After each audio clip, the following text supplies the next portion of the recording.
Hey everyone, and welcome to the Atomic Cinema Experiment, aka the ACE. This is a sci-fi movie podcast. I am Peter, and I am joined by always, in this case, something of an expert in what we're about to talk about, Tara. Greetings, citizens. Final Countdown is the movie we're going to talk about today. It's called The Final Countdown. It came out in 1980, and it is a time travel movie where an aircraft carrier at present day 1980 travels back in time to the day before Pearl Harbor. And then, of course, once they realize they're back in time, they have to make the choice of whether to intervene or not. That's the kind of movie it is. And we have Martin Sheen in it. We have Kirk Douglas. So we have got some big names in here. And we're going to talk about it. We're going to start spoiler free as we always do, and we'll give you a warning before we get into spoilers somewhere later in the middle. But I'll also mention here before we start talking about the movie that at the end of the show we have a bonus section where we talk about an episode of Mystery Science Theater 3000, and it's a special one. It's also set on a ship, and it's called Space Mutiny. So look forward to that at the end of the show if you enjoy some bad movie talk. I mean, they may both be bad movies. We'll find out in a second. But so the Final Countdown. And all right, yes, I'm an expert in this because I am also a time traveler. Yes, I'm going to get this out of my system right now. Do do do do do do do do do do do do do do do. I mean, it's one of the greatest songs of all time.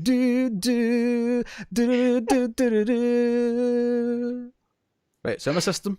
It's out of my system. I've done it. Right? Band Europe said that they were inspired to write the song because of this movie. I mean, this is why we have that amazing Arrested Development moment. Yes. I mean, that's why I love that song. It's Job on Arrested Development, but I mean, I love that song before. I will guarantee no, you. I can't listen to the song without thinking of Job doing his stupid tricks.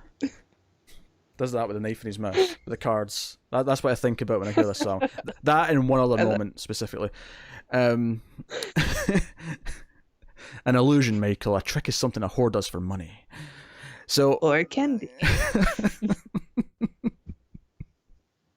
So there's no way this is out of our system. Yeah, I guarantee you though that if this movie was made after that song came out, that they would not have chose that title. No, but it wouldn't have been because this is the reason we have the song. Are you being serious? Yeah. Did I read it in the IMDb trivia. I mean, that can't be wrong. Does it actually say that in the trivia that this inspired the name of that song? Yeah. Get out. Shut the fuck up. No, it wasn't. Would IMDb trivia lie to me? No, but you'd lie about what's in IMDb trivia. Oh, never. I am an honest person. Pah! Anyway, so Final Countdown.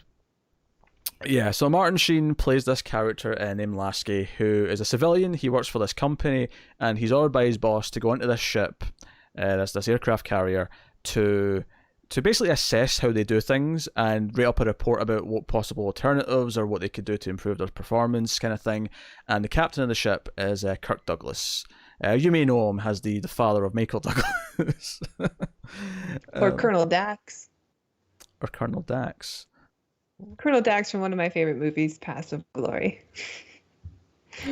That makes sense. I didn't remember his name. I've seen that movie though. That movie's very good. I can vouch for the. I love that movie. I can vouch for Passive. I'm not even someone who's into war movies, but that movie's really good. And I think the reason why I'm into that movie, even though it's technically a war movie, is because the core drama of it isn't really to do with the war itself.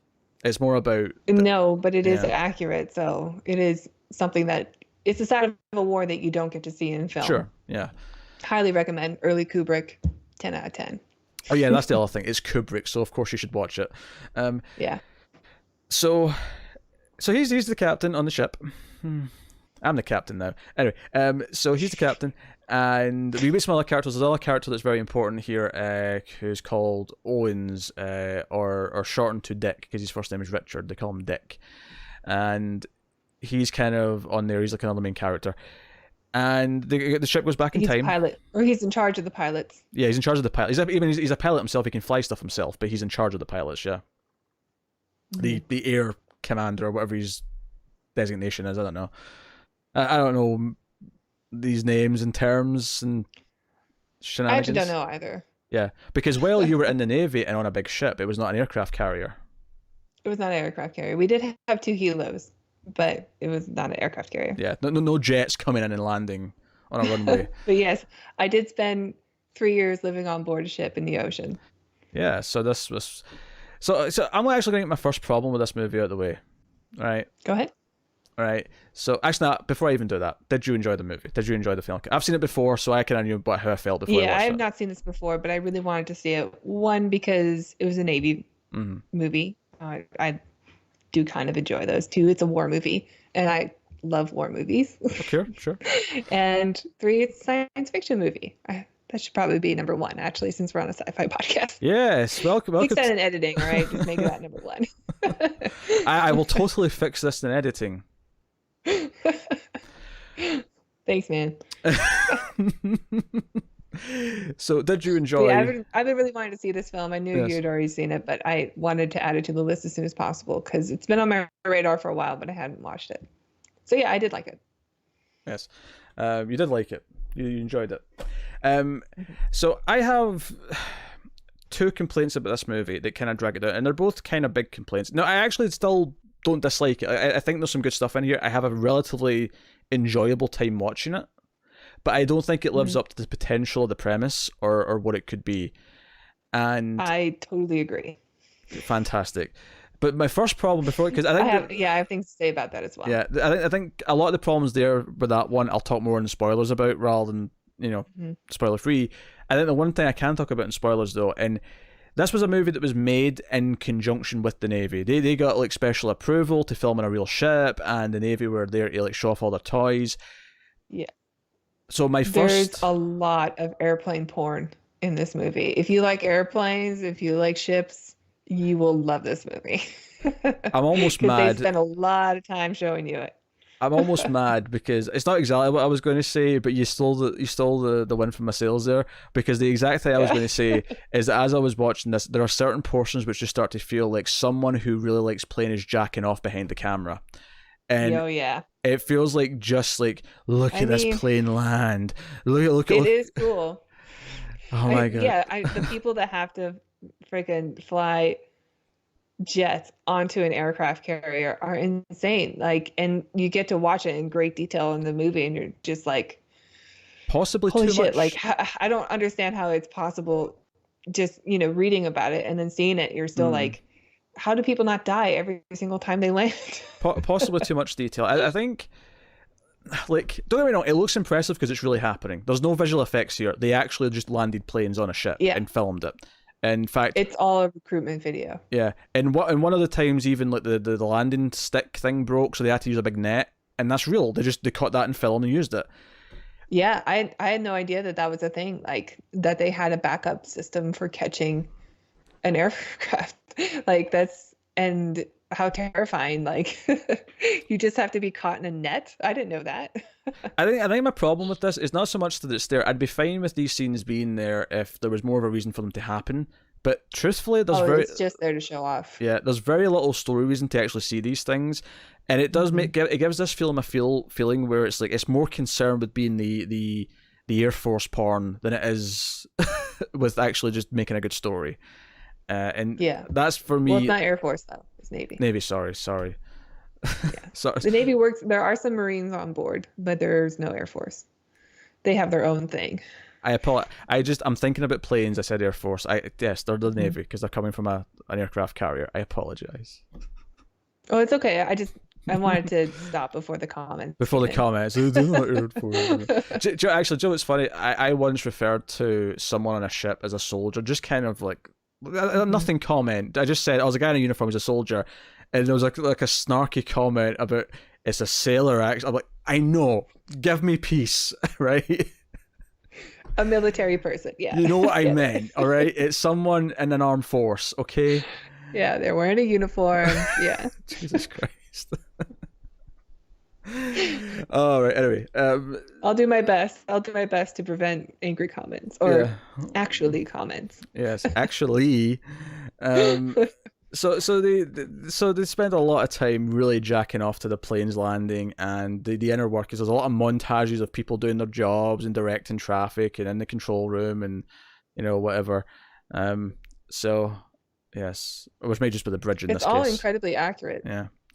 Like I really felt like I was Well, just back on board. Like everything is just routine drills, and no, I love that all the extras are just actual sailors no, they are. because they all look so derpy, like they don't belong on in a movie. That's what I was going to say next. Is that not only were they filming on a real ship, is that a lot of the background extras were just really the crew of the ship. So they're just there. Yeah. And I think I read something like 40 of them, give or take, were actually credited as extra, in the cast list because they got like one line, so they got Yeah. a name in the end. There was a whole page of them. If you watch the credits, like Yeah. they all come up, like, and thanks to these sailors on board the USS Nimitz. Yeah, they even used the real name of the ship. And it was about 40 names that popped up. I assume some of them had speaking parts. Some of them did, yeah. Some of But them had I like don't a think line or 40 two. of them did. I wonder, like, I don't want to say for spoilers, but there's a couple of like they're essentially just extra roles that you get an extra to do, but they're just a little bit more active. I wonder if they used the real sailors for that, or if they're actually actors because they're taking. I'll just say hits. They're taking Yeah. hits. I wonder if the doctor was, because he didn't seem very good, but he had quite a decent sized role. He was interacting with main characters for quite a while. But he might have just been the doctor on board the ship. I don't know. Yeah, I maybe. forgot to look him up to see if he was an actual actor. So it does give it this authenticity, but again, it feels more concerned with the authenticity than actually making a movie with a compelling story. Yeah, you can tell that that's where the story was mostly because, like you said before, there's a lot of potential. Like this plot is incredibly interesting and really could use a movie made about it. But it's not really explored as much as it could have been. I think because they were just more just trying to show off It's actually how awesome it is to be in the Navy. Yeah, Join up today. It's actually a quite a small budget film, relatively speaking, and the reason for that is because they were allowed on a real ship that had real planes. There was no effects in this shit. All they had to do was show up and film it for real. Yeah. The one special effect that you do get looks pretty cheap.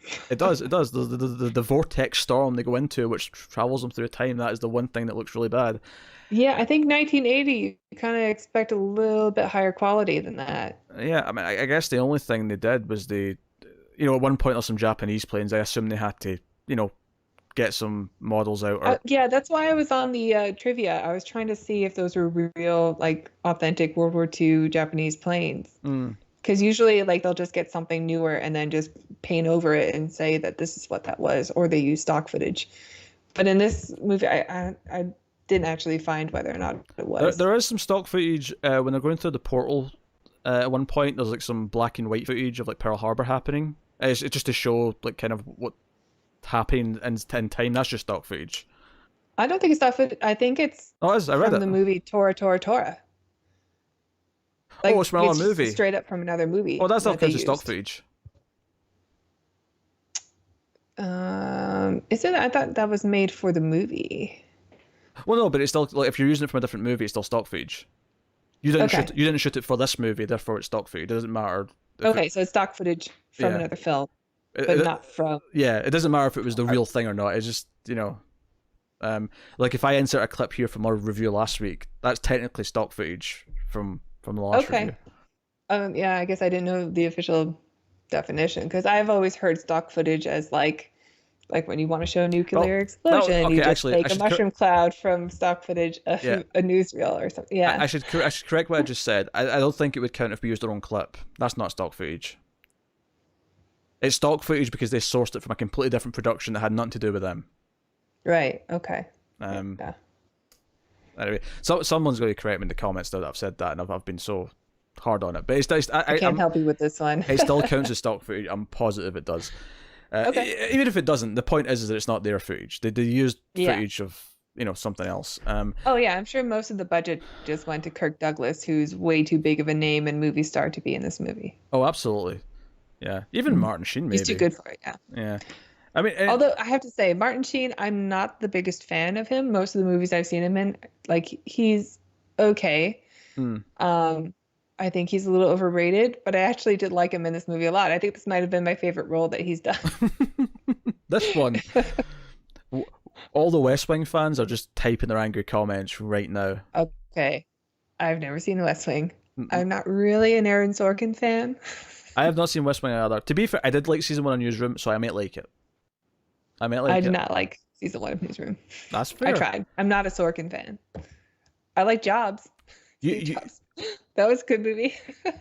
I don't think the listeners understand how big of a deal it is that we just found something that we just have different opinions on. Because normally when one of us Yeah. says a movie, Usually we're in agreement. because usually when we say, "Oh, I don't like this movie," and you'll assume that the other one is like going to be like, "Oh, well, I like that." It's like, no, I actually feel the exact same way. Like that's happened a few times with us.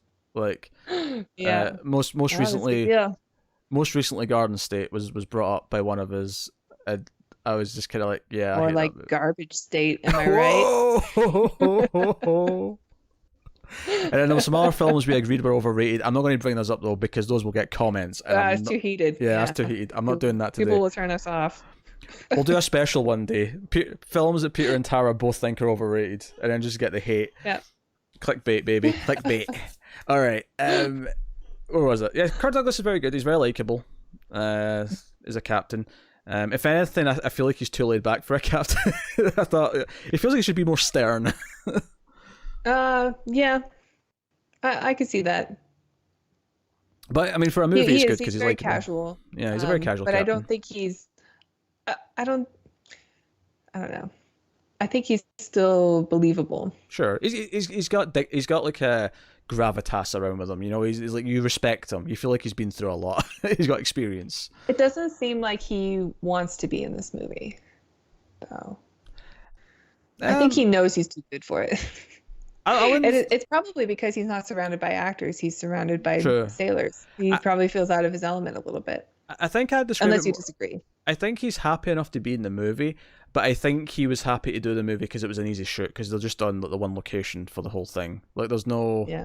you know, And it's in Hawaii. nothing too stressful. He's just kind of sitting in his chair and talking to people the whole time. Yeah. I feel like it was probably just an easy payday for him, more than anything. But yeah, it's interesting. I do wonder how they got him for this specifically, but no. So I think my biggest problem with the movie though is as much as I do kind of enjoy generally what it does because the characters are mostly quite likable, and Yeah. them debating is likable and enjoyable, and they introduce some other characters. Once they go back in time, there's some civilians that kind of get dragged in that are from from 1941 who get dragged into the plot, and it's kind of fun seeing how they interact with them, and that's all good stuff. Yeah, I like that stuff too. My big problem is that even though it's raised that there should be a debate whether or not they should intervene in World War or in Pearl Harbor specifically, and about altering the timeline if they interfere with anything, they never actually make a real choice, and it's never really debated properly, and it's never really like that There's ideological no commitment to it. that conflict should be what this movie's about. That conflict should Yeah. be what this philosophical question is and what we should do about it. And there's almost no points brought up. Like, not the one or two characters who do say we shouldn't intervene because it'll alter history. Not one of them say, yeah, but if this doesn't happen and America doesn't enter World War II because of it, then Nazi Germany might win. What about that? Yeah, like I agree. I don't know how much you want to talk about this Yeah, now save or it. wait till We'll spoiler save it. free, but or spoiler review. But yeah, I have a lot more to say about it too. Yeah, they just don't go into it, and it frustrated me and then the movie just kind of like ends because it's time to end. It doesn't really feel like it explores the idea enough. And even though it's kind of like it's nice the moments we have, and it's nice what the ending is, it doesn't explore it to its degree. And I feel like I could see the movie with this premise being a classic. I could see it being like one for the age if it has the right script and it does the right thing. I can see it being remade. I would like it to be remade. I think this Yeah. could make a great movie. I really do. Me too. I think there's a movie in here that wasn't explored that should have been, and it could have been a really cool action science fiction film that we never got.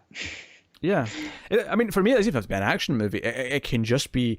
It can essentially be the 12 Angry Men. Like just once they're in the past Yeah. and they realize where they are, it can be a group of people in a room debating whether or not they should do this. And Well, that it could be an action film. If you attack the fleet. And I Sure. mean, it still brings America into the war if you attack a Japanese fleet before they attack the US. Yeah, but That was one of the points that was brought up. but Like, if we do this, then we're bringing America into the war still, but we're starting a war yeah, but instead. then I ask though, like, because if they alter the timeline, then surely as a viewer you're thinking, yeah, but how does this change things? So you almost have to have more of the movie set after they come back, so that you can see what the differences are and see what happened and change things. Yeah. And maybe it's for the worse, maybe it's for the better. Like, I want to know. I want to see that. Yeah, but then at that point, it's like, well, then you're kind of doing Back to the Future too, and you want them to go back and fix it maybe at the end, and Fine. you completely. Make it a trilogy.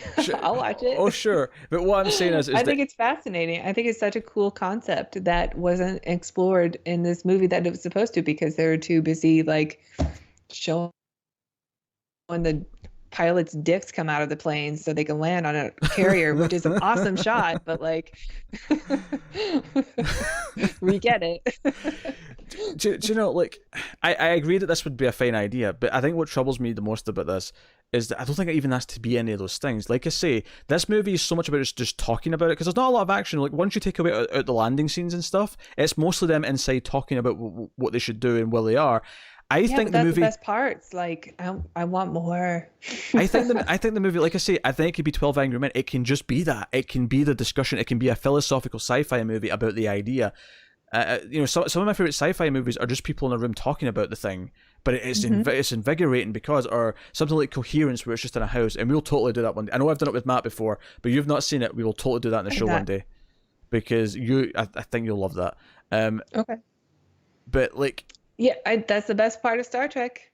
it is, yeah, because The hit television show is when they have the board meetings and they're like, we need to talk about whether or not we're going to break the Prime Directive this time. hold on, And it's what was that? The what television show?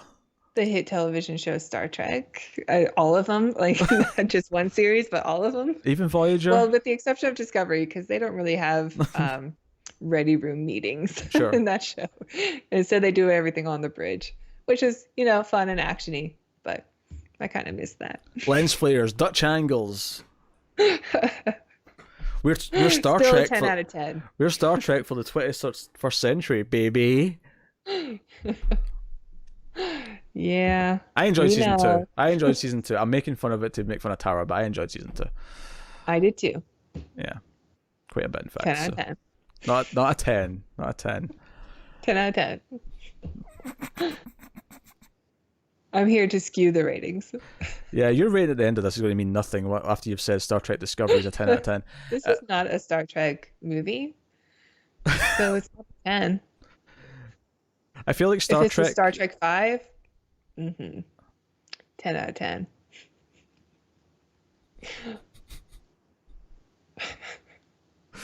I love Star Trek 5. I love it. I love that little glimpse into Shatner's brain during that time. Because it's just a movie about William Shatner. I love it. We've spoken about this before off camera, and Tara said that he had a Winnie the Pooh shape, and that. Yeah, because they show him climbing the El Capitan in Yosemite, and it's just so funny that Shatner, who has the body of Winnie the Pooh, could like write himself free soloing the most difficult mountain like in the world to free solo. It's so the arrogance of him. I love it. I love it so much. Let's watch it next week. I just did all the movies with Connor like 5 months ago. Yeah, but you didn't appreciate Star Trek 5. I listened to that review. Look, I'm not going to say that We we need can't. another discussion. I'm not going to say that we should never do the Star Trek movies because I've done them with Connor. One day we can do them. All right, I think that's fair. Far from now. You just watch them. Because they're sci-fi movies, they should be done on here at some point, so that they have an official atomic cinema experiment ratings and discussion. But not time soon, and never Creed, because Creed's not a sci-fi movie, just for the record. We've had this discussion also. We I also had believe this. it. We had this discussion today about Babe. You said, "Is Babe a sci-fi movie?" And I'm like, The Talking Pig. From the director of Mad Max Fury Road. when you. No, Mad Max Fury Road is a sci-fi movie. All right, add it to the list. We can talk about Mad Max Fury Road, Let's get all back Mad to Maxes. Yeah, let's get back this to propaganda film. yeah, that's propaganda for that's recruitment propaganda. Because that's the other thing. Every time it starts doing the landing sequences, like the brass music comes in, and all I can hear in the back of Oh, my head it's is so like, America. "Oh yeah, f yeah, America, f yeah, we're the best. We have all the best planes and ships. Yeah." Yeah, I love that there's. I did notice because I had served on a ship, like I could see all the main differences, and one of them is that there's no women on board. This is pre Yeah, a time when women were allowed on combat I noticed vessels. that there is one female character in the entire film, and it's the civilian, one of the civilians after Yeah, they travel. Yeah, and so men it's can all have men. beards in the Navy, so women probably ruined that for the male sailors by taking it away. Are men not I don't allowed beers in the Navy? Uh, there are some exceptions. There are some people who, I guess, are just too sensitive for shaving. Like their skin will break out or something if they do, and they can get like a medical exception. They still can't grow a full beard. It's more like you could skip a couple of days in between shaving. And, there are many of men who take advantage of that. And I believe special forces can grow beards. This is look. I'm a straight white dude. I have never felt discrimination in my life. I feel discriminated upon right now. I am hearing this. How dare they? What? Because you can't grow a beard in the Navy anymore? Yes, it's an outrage. I'm not happy about it. No, you have to have that clean shaven look now. Well, you know Gotta be what? uniform. Everyone's gotta look exactly the same. They just can't have me, right? That's just what we've established here today. Oh, well, it's their loss. Is their loss. I'd be a great captain. I mean, you've been watching Picard, so you Exactly. know what one looks like. Exactly. Hell, I'll shave my head. I'll go bald for it, but I'm keeping my beard. Damn You have to get one of those medical chits. it. I must keep my beard because all of my power is contained within the beard. If you take away the beard, then my effectiveness will plummet. You're like the that biblical guy whose hair got chopped off and he lost all his power, right? Exactly. I Exactly. can't remember his name. My Someone power will comes say from it, I'm two sure. things: my beard and my nipples. If either of them go, I'm in trouble.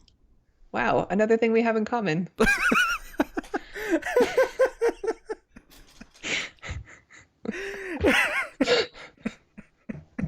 Come on, let's get into spoilers already.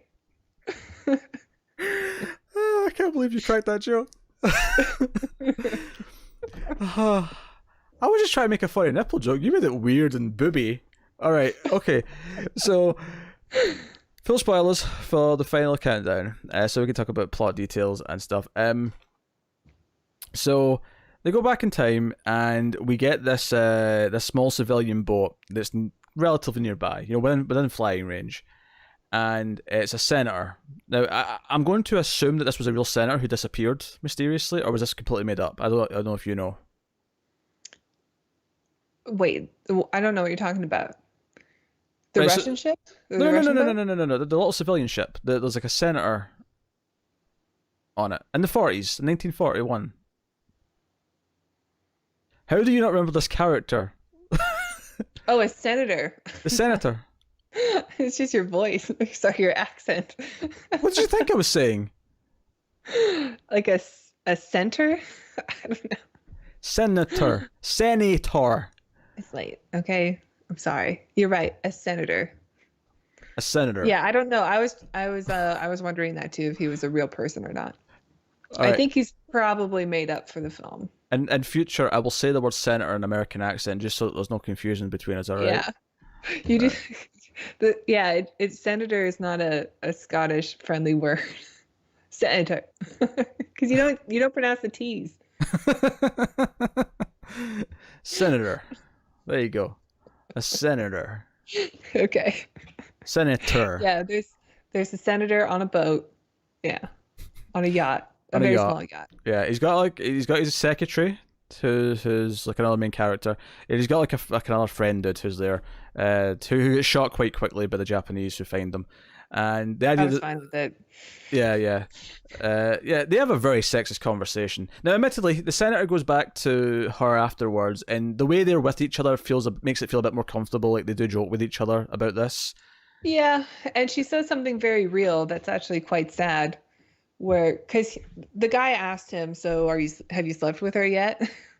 Like as soon as she leaves, even though she's just there to like be completely professional and to help him out. Like this is what your speech should be, or this is what I'm recommending you for, and like she's clearly very good at her job.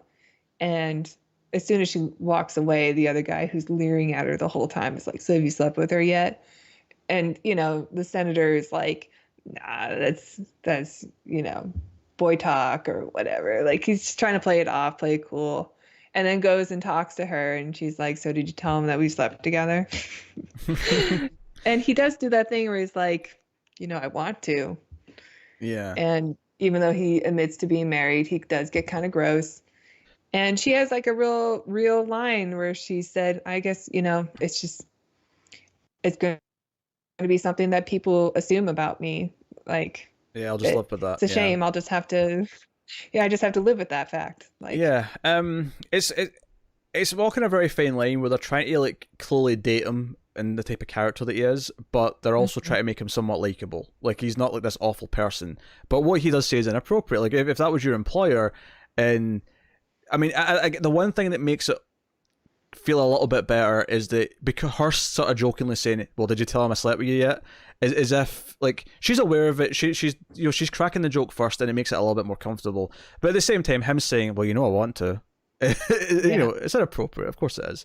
Um, so yeah, that's true. so it does that. The better thing that it does to make you like him a little bit is that you find out his policies later, that he actually suspected there might be an attack. He thought the Pacific coast should have been better defended and stuff like that. And he, it sounds like his policies were good. And so basically, what happens is that after the Japanese attack their boat and they blow it up, they actually just make the choice to rescue the survivors because they jump in the water to not get hit, and it's just those two that are left, and they're Mhm. airlifted out. And as soon as he says his name, like Owens, who's went to like get them, is like, "Huh, I know that name," and it's like, yeah, Yeah, he he's a was, bit of a historian himself. Like he's yeah, writing some kind of book on the history of Pearl Harbor, and he's like, which is "Huh." convenient. It's very convenient, yeah, that there's someone there who has photos of the time so that they can compare photos from the surveillance images and That things like that. photo is ridiculous, though. I'm just going to bring that up now. Sure, yes. Because the photo they. All right, go ahead. Never mind. That's okay. I'll What's wait till you get to the ridiculous? part. Okay, so he's immediately like, okay, he should have died, and he doesn't actually tell anyone. But this is the point where he clearly gets the idea that they shouldn't alter things; they should try and keep things the same. But Martin Sheen keeps like sneaking into his room to read his manuscript, and he reads a part Yeah. about this senator who was like a favorite to be the vice president, and because Roosevelt was going to die, he would become president, automatically at the time, and like it's like this would really reshape the history of the country because this will change who's going to be president for at least some time, Yeah. and maybe that would affect where the country voted, after that point. Maybe that would affect, where hearts and minds went. Who knows? He clearly had different ideas since he was, Mm. pro better defenses against Japan. And I think at one point they said that he wanted to be in the war. Like he thought America should be in World War Two Hmm. already, which ultimately, obviously, they ended up in. But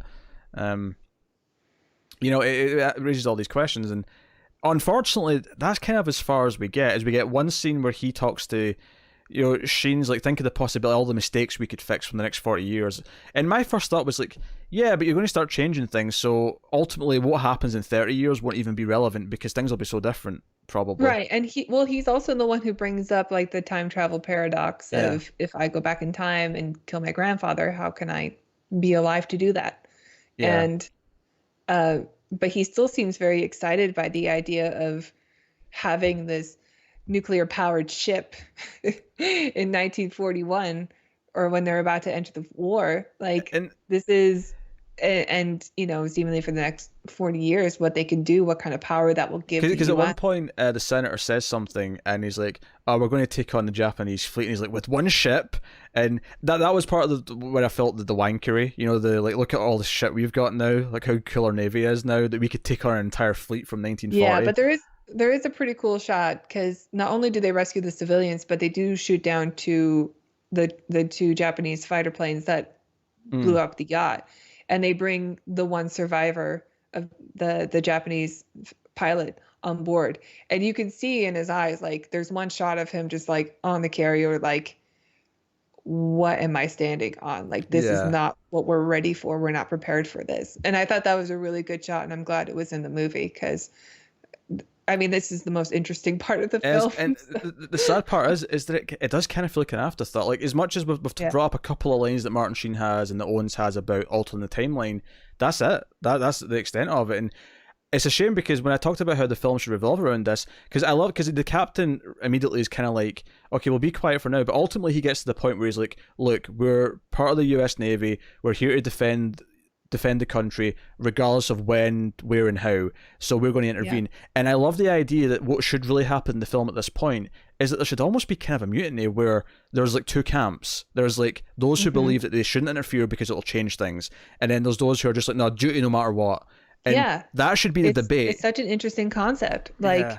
is it, I mean, is it better the devil you know? Like Yeah. this is going to be a really hard time for our country. But it also, eventually the war is over and we're victorious. And so do you just let things play out or because I mean that's also the arc of the character of the senator. Like his whole rest of the movie is him trying to get to Pearl Harbor to warn everybody to warn them that the fleet's coming. Yeah, and then he actually, they say they're going to take him to Pearl Harbor, and they don't. They take him to like in a Hawaiian island where Yeah. they're going to leave him and the secretary with some supplies, and the idea they'll be eventually rescued, but they'll be out of the picture while we're dealing with this. Yeah, they won't be on the ship Yeah. and during the battle and they won't be in Pearl Harbor where we'll, Yeah, most likely be for the attack. So yeah. it seems like a neutral place to keep them since they were supposed to have died. But he's not willing. So they've to, already changed history for yeah, that reason. but he's not willing to go along with that. So he ends up go back at the helicopter and he grabs a flare gun and tries to like hold them up with the flare gun to take him to Pearl Harbor. He's not having it. Yeah. And he ends up shooting the flare gun and because it blows up the helicopter, right? And Mhm. I thought, yeah, this could be a whole interesting like theme in this movie is that will Destiny almost try and self-correct where he's not Mhm. supposed to live, so they're making sure he doesn't. Like, so this is why this happens and plays out this way. And Yeah. because obviously I need to talk about the final twist here actually. So the mysterious like guy who runs Martin Sheen's company doesn't want to be seen, but he's in a limo. He's like, no, this was his order to come in here, right? And I have to admit, the first time I watched this, I guessed, okay, this is someone from the past that he's going to meet, right? This whole I time, do. Yeah. right? And it wasn't exactly that. It ended up being Owens, who ends up being trapped in the past and just lives out his life in the past. Yeah. He ends up stuck on the island with Yeah. a beautiful woman in Hawaii. Bummer. And they end up getting married, and this is him now. He's this wealthy old Yeah. man, and that's how the movie ends with this reveal, which is a neat idea. Well, they said that the character who's in the car, who's working for the DoD, they said that he helped design the ship.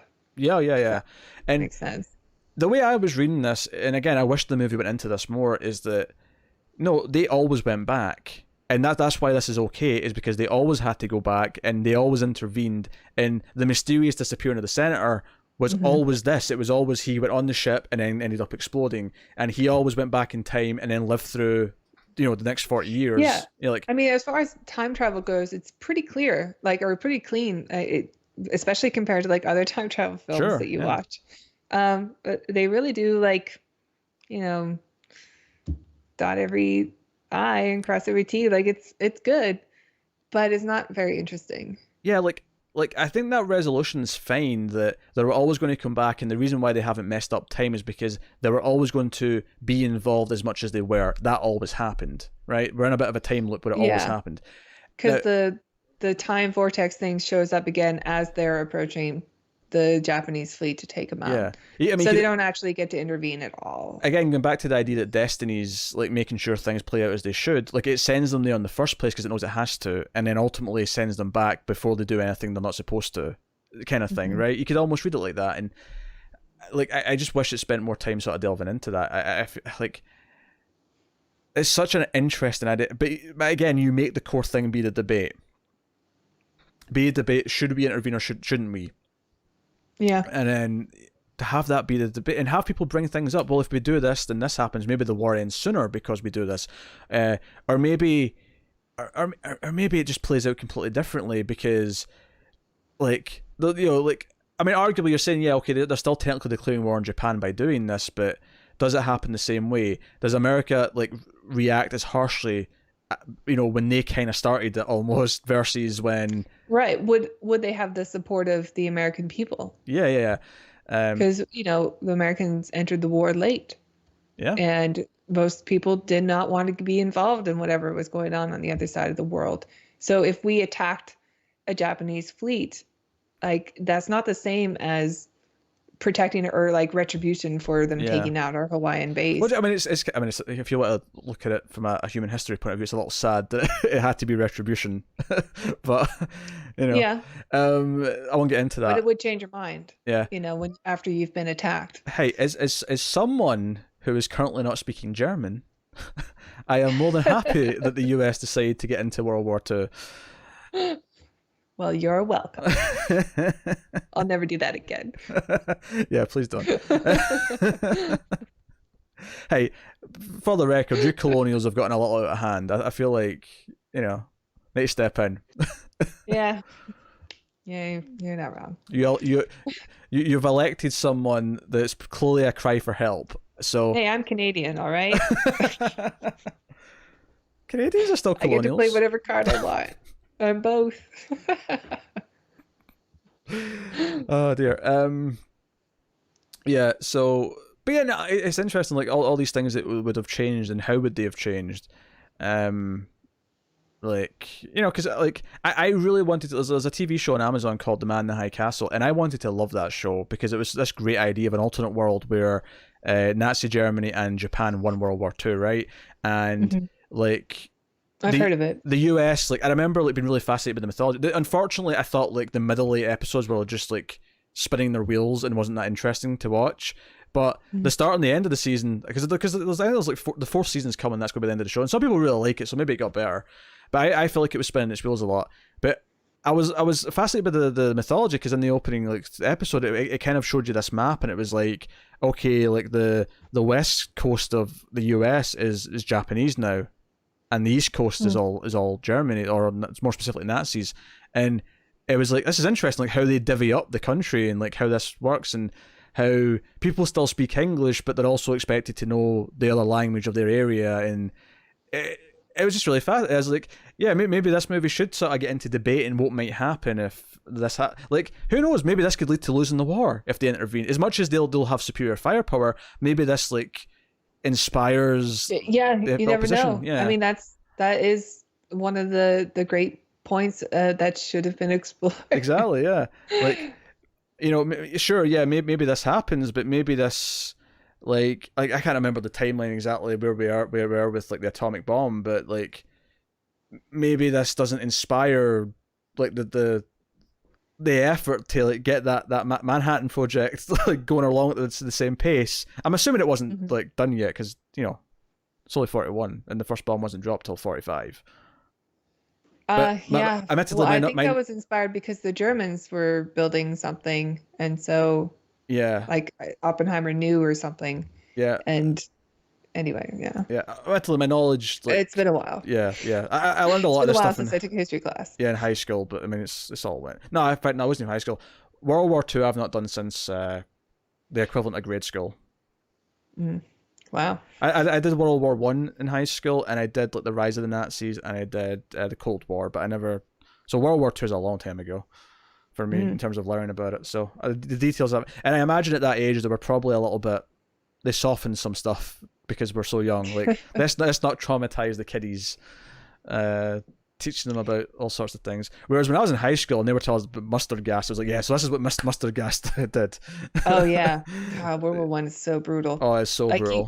you learn about World War Two because World War Two is just much more. It's much more filmable because there's like there's a villain. It was a clear Everybody villain. dresses like a Yeah. villain, you know, but World War One is just it there's not a lot that happens. There's not a lot of ground that's made. It's just no man's land where you just throw people into, they call it the meat grinder because it's true. Like, but so many people were lost. So many more people were lost in World War One. And it's such a it's also, but it is kind of like a I love learning about World War One because it's such a gross war. Like Oh yeah. something like 40% of like France's male population, if not more, were just gone. Like Joe's that's so insane. Just yeah generations of men just lost. yeah poor And they also it was the only war that had both tanks and horses. That's yeah crazy. yeah the technology advanced in the middle of the war. By the time they got to the end of the war, like the first planes were even I think well they yeah I think by the end of the war there was like some of the first like planes that were being used. Oh, maybe I don't know, but yeah, it's I think they were. Yeah, I think they were because I feel like I World War One is remember. just so brutal. Maybe I'm wrong. Maybe I'm wrong. Maybe I heard this about World War Two, but I remember hearing about the gun had to be timed to fire through the propellers, which is really like insane when you think about it. Yeah. Yeah. But that's really interesting. But now you're right. Like it was the first one with tanks, and they were really bad as well. I remember like learning in history class how they would break down a lot. Like so often they would break down because the early tanks were really unreliable. Because this was kind of these early days of this technology that was kind of is like, and who can blame them for rushing it Can you out? imagine like having a cavalry unit, like the types of generals who were fighting like the previous war on horseback against fucking tanks? That is so crazy. I want that movie. No, I think World War One. Like I remember liking learning about it, and honestly, if you asked me today how it started, I'd be really confused because it's a really complicated like domino effect. I mean, it was Archduke Franz There you Ferdinand getting go. shot. Yeah.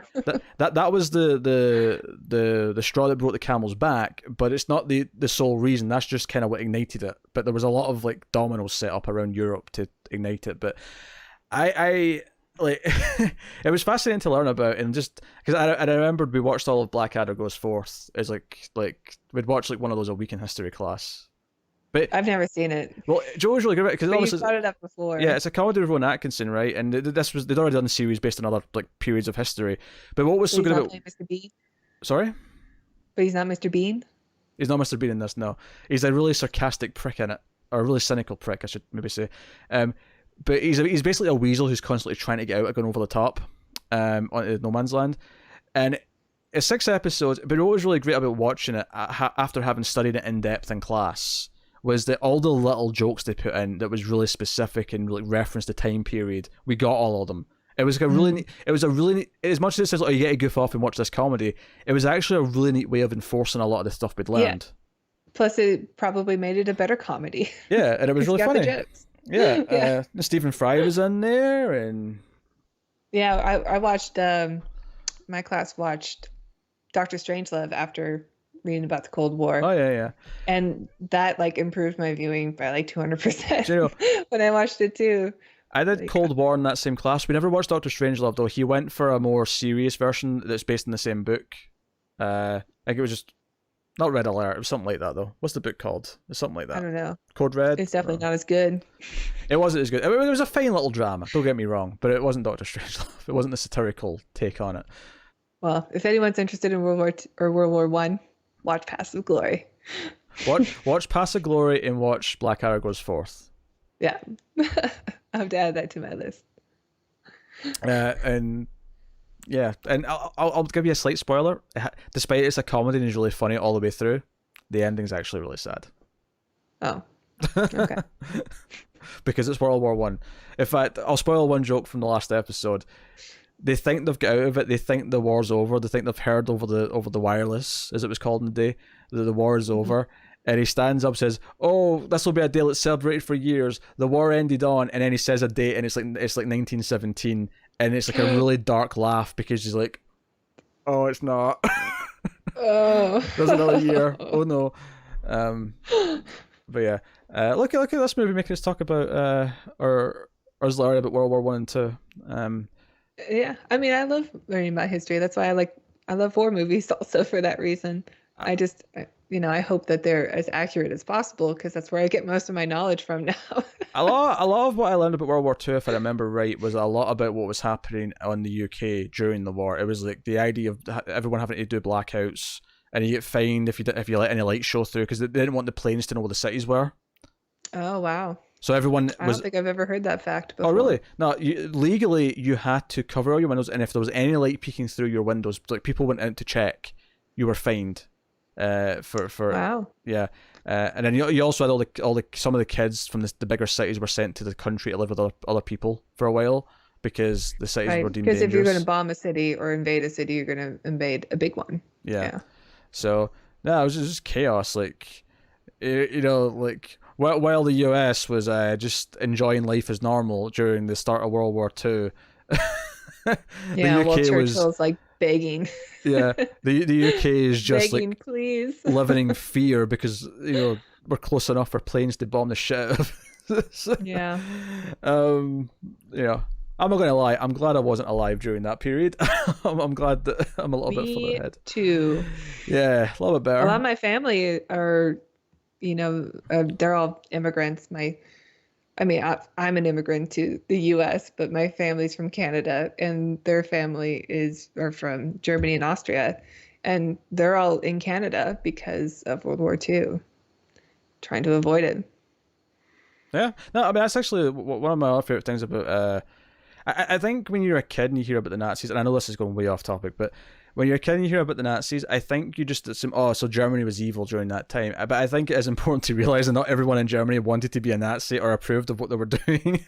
And Yeah. I remember watching this movie, and again, history. I watched a lot of stuff in history class. It was used a lot to because it was a really good way of visualizing what because usually even if the plot wasn't necessarily 100% accurate, like movies often The setting usually was. the setting, the way they dress, the way they sound, the way they usually put a lot of effort into that stuff. There's a lot you can glean from it, yeah. And we watched an early Christian Bale movie called Swing Kids, and it was about teenagers who like were into swing, and that was like a Nazis didn't like swing. They liked to ban music that wasn't like approved, and swing was like almost the punk of the 40s, right? Where it was like you were a rebel if you were listening to swing music. A beatnik. Yeah. And it's about these things, and I mean I don't remember a lot of the movie so much, but it was just a really nice like glimpse into like seeing because I mean everyone's heard of like Gestapo and them taking people away who disagree with the state or say anything bad about the regime and things like that. But I remember having this hopeful ending. So I guess spoilers for Swing Kids, but basically the main characters are taken away at the end, but one of the main guy's little brother who's like 12 like picks up the hat or whatever he drops, and it basically symbolizes that the next generation will see victory. That okay, this ended really badly for this generation, but people who are just a few years younger are going to see them fall. They're going to see the Nazis fall, and so it's got this kind of uplifting kind of perseverance message to it. And yeah, so we're just talking about wars apparently now, because of this is what you want. I This is told what you I'm a fan of war movies. I love them. Do you know? I wouldn't say I do. I think there's a lot of good ones that I like, but I think it's more about just the movie being good as opposed to the subject matter necessarily. I mean, I liked some of the airplane porn that we got in this movie too. I definitely liked all the ship porn. Like I will say I wish there were so many scenes in this movie that felt very dull, even when there was interesting conversations, just because the setting was so dull. Because rooms on a ship are wish dull as It was shit. a different director. Well, I just wish we had a director that had a better vision, Sure. Yeah. that can make the environment more interesting. Yeah. Because ships haven't really changed that much in design. Like there's a lot of gray and there's a lot of beige and there's a lot of bright overhead lights. But you can really make a scene dramatic.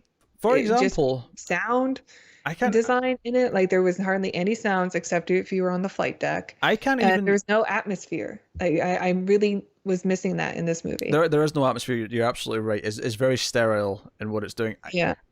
To sort of back up what you just said, I don't think I can think of a single shot that had a shallow depth of field. I can't think of a shot where it was like a close up of a face where the background's very blurry. Just to describe what I mean for people who don't know what I mean by shallow depth of field, that's when you have a close up but the background's really blurry. If I like I can adjust the focus of my camera, but I'm really close to it, so it won't work. But if if I had like a deeper background, I could make like, because it's slightly out of focus over there, right? It's not super out of focus, but it's a little bit out of focus, which is what you want in a lot of shots. And it's sometimes it's subtly there, but wide shots don't tend to have backgrounds that are out of focus. You can do with the right lenses, but not usually. This movie, like, it is very simple. You know, it's very like, you know, 2 shots, 3 shots. Oh, your camera started pausing again. Damn it. Yeah, I know. Hopefully, Um, that doesn't start up again. So, like, yeah, the direction is very straightforward. You know, it's very much you wish it was doing more with the talking, and I guess I wish that one of the characters had an arc. You know, I wish one of the characters had an emotional stake in this. Like, here's what you do, right? Here's how you make this work emotionally.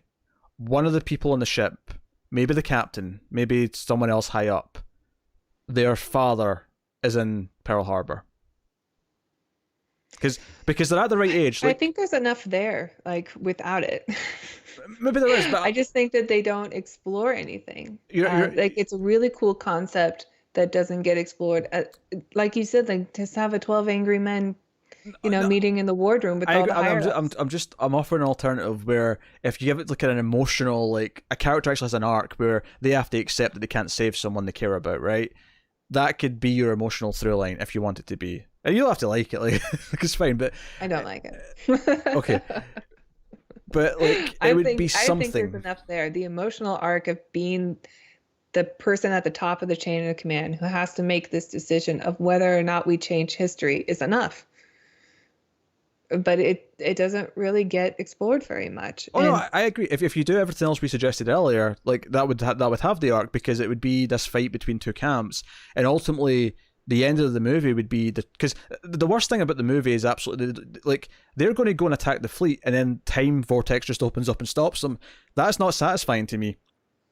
What would be satisfying is if they eventually convince the captain that they just shouldn't do it. That it's just the wrong thing to do, and the captain agrees. Yeah. That is the satisfying conclusion to this movie. It would be heartbreaking, especially if they have to witness something. But or if they decide to intervene, like I want to see those ships. I want to see all those like sailors on board the Arizona look at this giant piece of Navy monstrosity called the Nimitz and in awe and see that performance. Like actually I want it. Like I want to see that too. Like either movie would be good to me. Yeah, and there's that one scene where the senator calls in and tries to talk to someone, and they're like, "What, the Nimitz?" That's an act of colonel.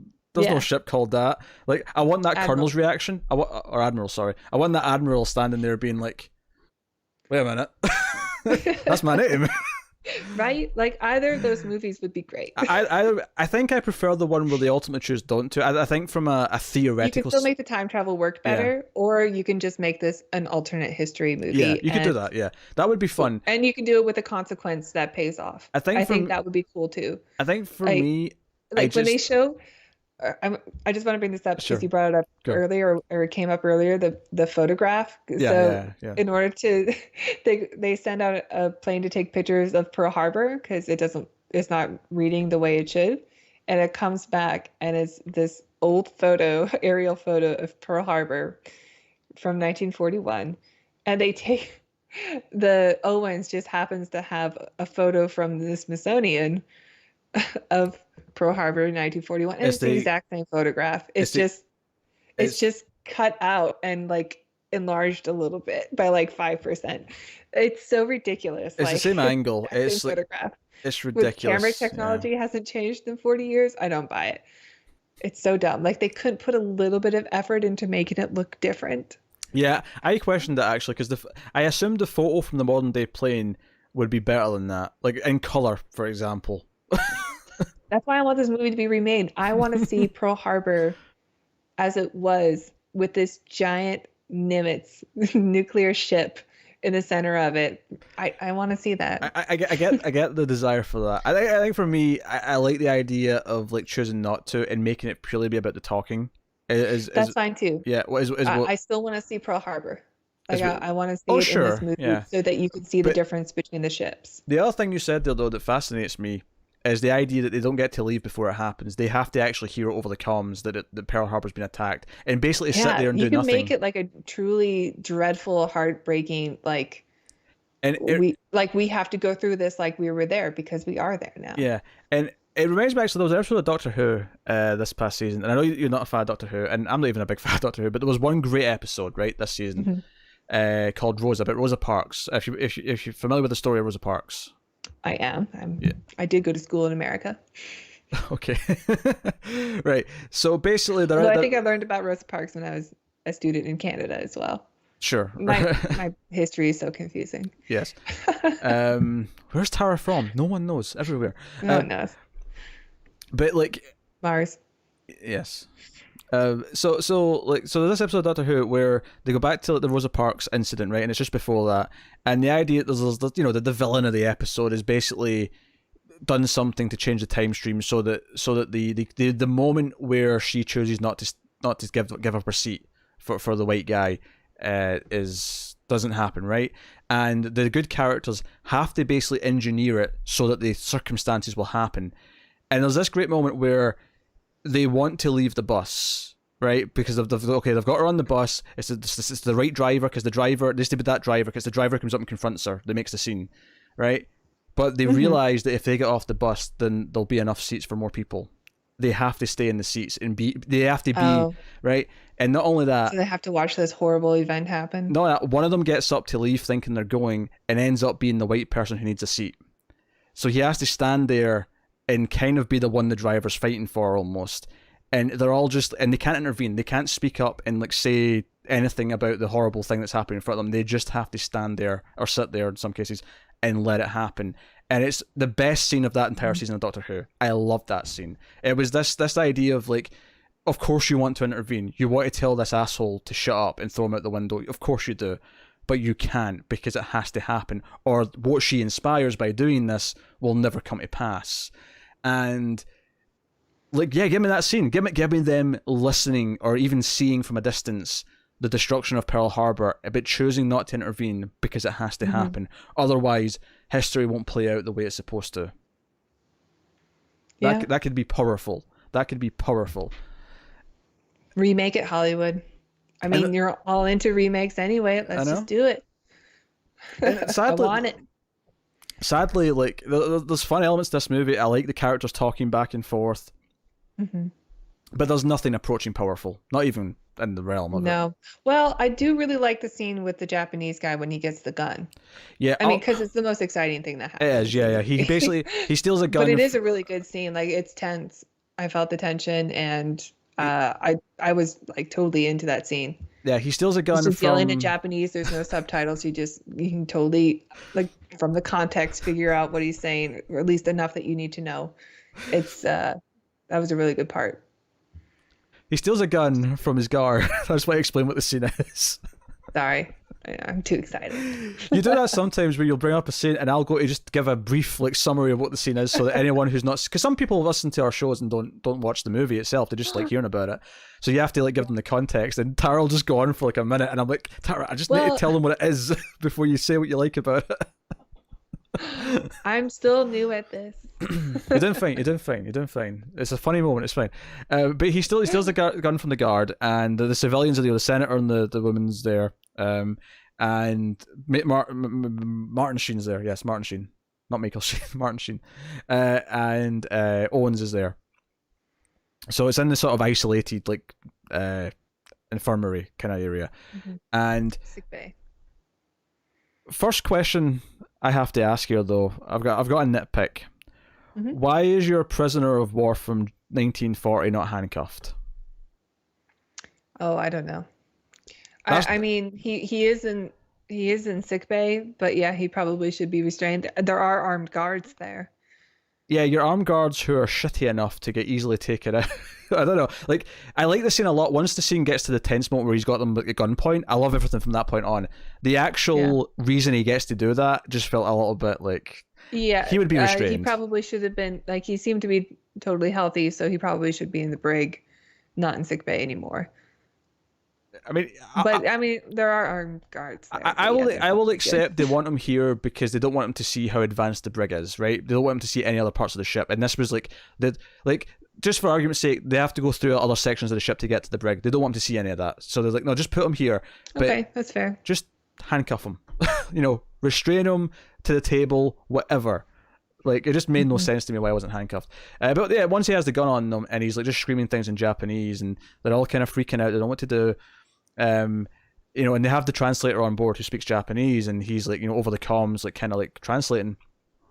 We get basically he demands to know what's going on, and how much they know. And Owens, the captain says, Owens, just tell him, right, so he doesn't shoot anyone. And the translator's translating, so he says out loud, okay, your fleet's at this position, you have this many ships, you have this, tomorrow you're going to attack Pearl Harbor. And what I love about this moment is you just see the senator over at the side reacting to him and just kind of being like, how could you know that? What is this? I like that moment. It's really good. Yeah, yeah, yeah. They know like the code name for Their the attack. Yeah.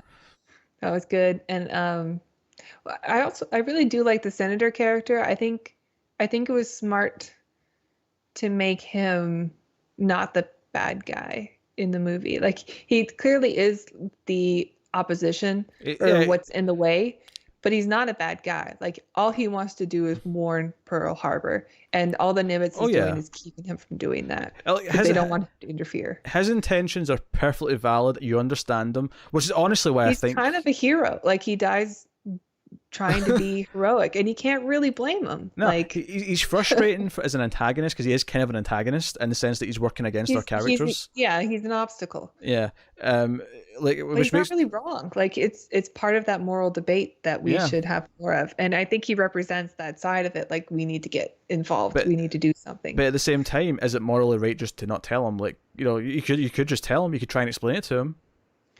Yeah, it'd be like, I mean, the backstory that we get for him is that he's the person who's been warning the U.S. about Japan for a couple weeks already. So clearly he's always going to be for warning Pearl Harbor that an attack is coming. No, it's interesting when you think about it. I think that, again, the problem is that they don't actually explore it enough themselves. They don't actually make a point of going into these ideas. There's so much smart stuff, so many smart ideas and smart characters that should make a great movie, but they just don't. Going back to my captain, like, wants to intervene and they kind of mutiny, and it's like two sides of the opposition. Essentially, what I want for the movie is the captain is the antagonist, and you have to convince him not to be. Like, that's what I want. Yeah, I mean, he does choose duty. He does choose to intervene, and nobody. Once he makes his decision, nobody objects. And this is the thing. The time vortex shows up again. I wouldn't want it to be the civilian. I'd want it to be his crew. I'd want it to be serious. I'd want it to be, no, this is technically a mutiny because people are saying, no, Captain, we can't do this. We're telling you not. We're telling you no. Because I always like the idea of, like, mutinies always treated as this big thing, or they're disobeying an order or whatever. But I always like when it puts like a movie or whatever, puts someone in a position where the order is wrong. Right, that's why Crimson Tide is so good. The order is kill this innocent person, and he's like, and the person who's ordered is like, no, I'm not doing that. Like, I like that debate, and you're always on the side of the person. You're never on the side of the asshole giving the order, because no, this is clearly wrong. And I am of the opinion that in those situations, should they really exist, and I'm sure they probably do, no, disobey the order. Tell them to go F themselves. I believe that you are allowed to disobey a direct order if you deem it immoral. Oh, interesting. That's interesting. Because I mean, there you'd have to probably be court-martialed for it, or a lot of paperwork, I imagine. Involved. Yeah. But I believe there is some sort of protection if you truly believe that it is a dishonorable order, then you are allowed to disobey it, or you'll eventually not only allowed, you are expected to. Yeah, and presumably you'll be treated kind of criminally for a while, but once it's been investigated, you've been court-martialed, you go through the process. Theoretically, you'll come out on the other end being proven to have done it for the right reason. Correct. Theoretically. Yeah. I said, I mean, and who's right? I'm just seeing, Who's right in this case, you know? I'm seeing Jack Nicholson and A Few Good Men just screaming on the stand now. We should just change our podcast to be a war movie podcast. Oh no, I'm pretty sure all the We'll good, just take a break from sci-fi and just do, everything you know, a worthwhile I couple have got months to of say war about movies. war has been said in this episode. I don't think I've got much more on me. Come on, you want to watch Crimson Tide? All right, coming Fine, soon. watch it with Connor. Coming I'll soon. I'll put it on your list. The monthly war podcast from Marvelous TV. Oh, I'm joking. No one expect that. Maybe we'll do that every April 1st. We'll do a war movie podcast instead of sci-fi Yeah, or every like leap year, once every 4 years. at the end of February. Yeah. There you go. That's an idea. So yeah, I think I will say I think the romance, if you want to call it that, it's not bad. Like there's nothing about it that's like offensively like forced out of the movie or anything like that. But I don't necessarily think it's necessary. I almost feel like in a way it feels like we just like, oh, this can't be all men. We have to have a women character. And don't get me wrong, I actually sympathize with that desire because yeah, it would otherwise be all men. Yeah, especially in war films, you just don't really get a lot of female characters ever. Absolutely. And I think in this movie, because they don't really dwell on it, it kind of works that they just got married like in that 40-year span, by the time we get to present day. I think if we got the movie we wanted from this, I think it would feel really weird and tacked on to have also a love story playing out. Because there's not really much. They have like one or two exchanges where he seems to respect her for being a strong woman who wants to. Like, he's clearly infatuated with her. Yeah, he's clearly attracted to her because she is ahead of her time and does want to not just get by on her looks. She wants to work. She doesn't want to be stay at home. She wants to do these things. She's this forward-thinking woman, and he likes that about her. And he finds that attractive. Which I mean, you'd hope that more men in 1980 or present day would find that attractive. Not all of them do. But that's clearly his attraction to her. So they have enough chemistry just in that moment there. It feels fine when it's like at the end it's like, hey, they got married in the last 40 years and they've been together all this time, sure. But it's not like, I care about this love story and like they're like, it is a very just kind of a little element there where, see, if at the end of the movie he get in the limo and it was just a guy, it was just him, it wouldn't really change the effect of the ending. Except for the fact that she wants her dog back, who's traveled through time. Yeah, I agree. Plus, she ends up being a hostage, and I think you do feel it more because she's just a civilian female. Yeah, I can see that. Also, some of the sailors are a little bit like they'll literally just run in and get shot like red shirts during that scene that we're talking about again, where the Japanese guys get the gun on them. There's literally two sailors who just run in the room and get shot and die immediately. Yeah, man, I would have loved to have been on that on that crew for that. I get to wear squibs. Yeah, that's what I was talking about earlier. I was wondering if the people who come in and get shot are actually sailors, or because they were wearing squibs, they had to be actual extras who were at least somewhat maybe trained or something. Yeah, I don't know. Because that would have been a fun thing though. It's like, hey, I get to wear squibs. Oh yeah, I'll do that. Right. I'll pretend to die. I get to get shot. Awesome. That'll be fun. I like that. No, it's a frustrating movie because there's so much potential in the premise. Yeah. And it just doesn't really want to focus on it, and it's ultimately just kind of okay because of it. Even I think it's a very pleasant watch, but this is a movie that you watch on Sunday afternoon at like 2 p.m. while you're doing something else, right? Yeah, that's that kind of movie. With like your grandpa or something. Yeah. I mean, we're getting some like armchair historian in your family. Yeah. I mean, we're getting to the point now where less and less people have like grandparents who were around at a decent age during World War II, because time's moving on. We're just getting away from that now. Which is, I suppose, if you remade this now, you wouldn't really be able to do the twist at the end where someone's stayed through time, because it's been too long now. Yeah, I mean, you can do like a relative, but sure, yeah. It's because it's been who maybe has kept this secret in their family or whatever, passed down. Because it'll like some kind of Templar. It'll be 80 years in 2 years' time. Yeah. So wow. So they can't do that exactly thing again, yeah. But But I don't think it needs it. Again, if we got the movie we wanted to, you wouldn't need that little twist at the end. Yeah, I agree. If anything, I'd have been more interested if the senator stayed on board and came to the present day, and the reason why he mysteriously vanished is because he came through time. And now it's like, okay, now you're in 1980 now, sir. You can't just be who you were. You're going to have to we're going to have to falsify some documents and give you a new identity because you can't just be you. Yeah. Yeah, so I would like to watch that movie also. that would be interesting. And then he'd be trying to like understand the politics of 1980 and be like, Cold War? What's going on? Communism? Not that communism wasn't a thing necessarily in 1941, but you know what I mean. It wasn't, Yeah. wasn't the Soviet regime. So no, interesting ideas. Interesting idea. Hopefully this rambles where we've tangented into war stories and everything else has been. We did tangent a lot on this one. I mean, you talked about how authentic the ship was. I mean, is there anything else, having served on a ship, that you would like to point out about this movie? Anything that stuck out as being either false or real or... Oh, it was very real. Like all the drills that they did on the flight deck, all the general quarters, was all very real. You didn't really get to see the living quarters except for the one stateroom. Mm-hmm. I think on a carrier, having a civilian from the DoD would probably get his own stateroom. He wouldn't have to share something with another officer. Do you know what made me laugh about that, actually? At one point when he's talking to the senator, he's trying to say who he is. He's like, I'm in the Department of... I'm with this other thing, because it doesn't exist yet.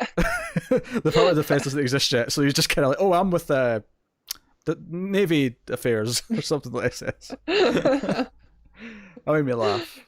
Yeah. That made me laugh. And again, but for the most part, I think this is probably one of the more accurate depictions of the Navy in film, even though it's an older film. And even though it's got a time travel plot in it. Yeah. Which is the weird part about it. Well, the time travel plot is like barely anything. I know. It's like such a lukewarm sci-fi movie, even though that there's the potential there for this to be a great like discussion sci-fi. Actually, here's the other thing they could have done, which again, if you wanted more of that, like having to blend in with the past, is like, this is a bit hokey and a bit more typical, but maybe more of a typical like mainstream movie. But this would have also been fun. Like, what if they go to the past? The debate to intervene or not is still like brought up, but what if they need a part for the ship? Right, there's something in the ship broke down. Like they have to send some people in a smaller boat to shore to like get something from town, so they all have to like pretend to, so like maybe a team of 4 or 5 people, kind of almost like a Star Trek away team, right? Have to go into town and like actually go around Hawaii and not reveal that they're from the future, and that could be fun. That's a bit more that could be fun, yeah, generic, but it would be something. There was a scene that I wasn't sure was accurate, and it was the refueling scene in the air.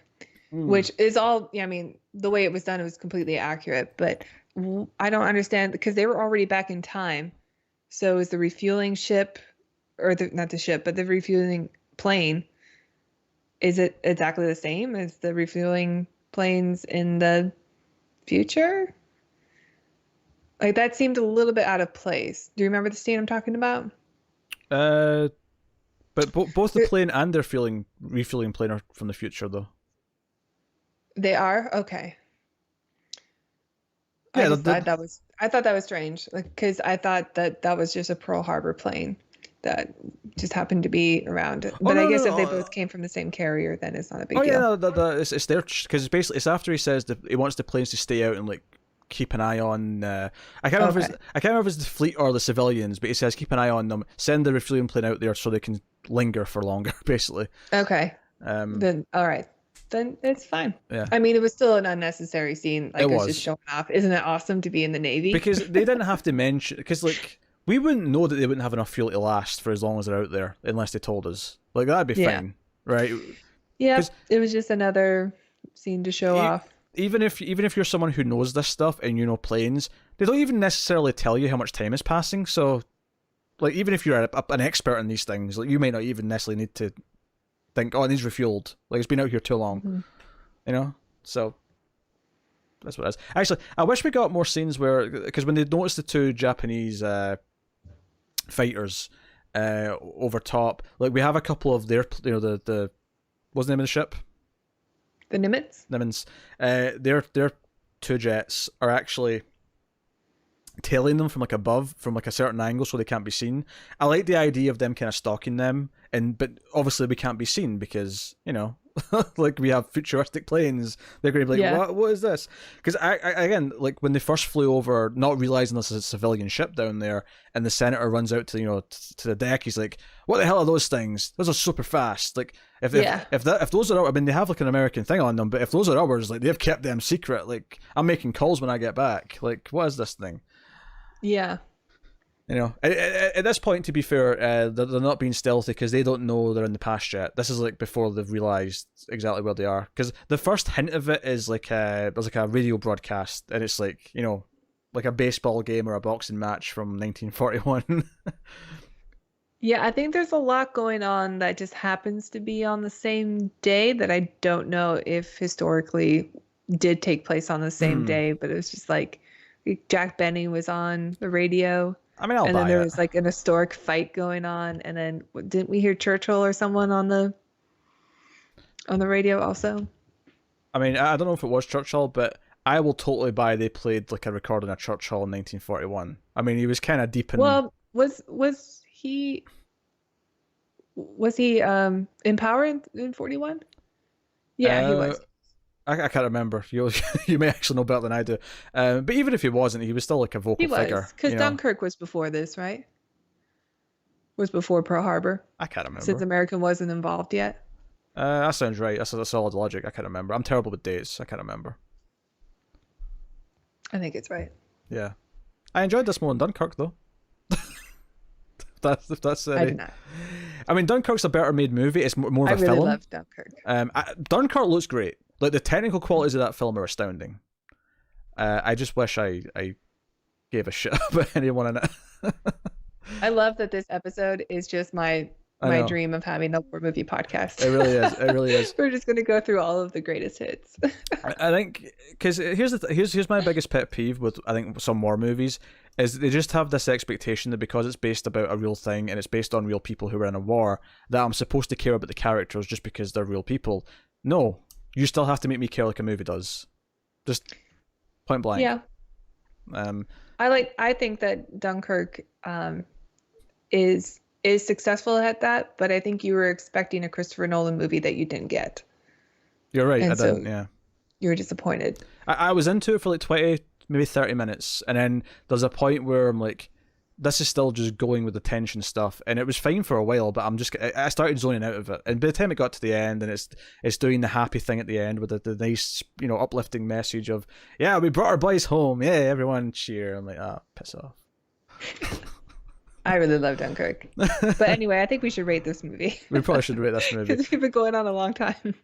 I think we're approaching 80 minutes. Actually, people are going to click on the video thinking that it's just the movie. And then download. With the Mystery Science Theater section, it might even get to the same length of the movie. So yeah, It's a good discussion though. Yeah, that was a good discussion. I mean, I think our content in general, not just our show, although I'm starting to get the impression our show, specifically the Ace, is maybe a bit more prone to it. Tangents, in a fun way, well, not in a I bad am new way. at this. I like it. I like a nice tangenty podcast. I mean, I like that we always come back to the topic, but I mean, it's very much a taste thing. I think some people hate podcasts where they don't stay on topic. I actually like them kind of veering off because I get to know the host more. So that's why I like it. But maybe it's a taste thing. Some people hate that we tangent a lot. Some people love it, and some people will just not mind because they like us, and that's okay. Well, I hope they like this discussion because I enjoyed it. Yes. So let's rate it. Tara's making demands. All right, Tara. Since you're in charge, what's your rating of the final countdown? I'm the captain now. Yeah, I think there's so much potential in this film. Actually, let me rephrase that. What's Oh. the final score? I did enjoy this movie quite a bit while I was watching it. I did also get a lot of frustration while watching it because the actual science fiction, well, the time travel stuff was fine. They had some kind of weird storm in order to justify it. Whatever. The situation is the interesting part. And unfortunately, that's the part that gets kind of shafted in order to show off all of this amazing technology and to recruit young men into the military. And I can't say I didn't enjoy that stuff still. I still do. Um, but yeah, I really wish that this movie had explored more everything that we talked about. And I wish this movie didn't have to justify me asking for a remake because it delivered the first time. But I still enjoyed it. I still recommend it. I think it's a cool war film and a cool science fiction movie. I'm going to give it a 7.5. Interesting. Mhm.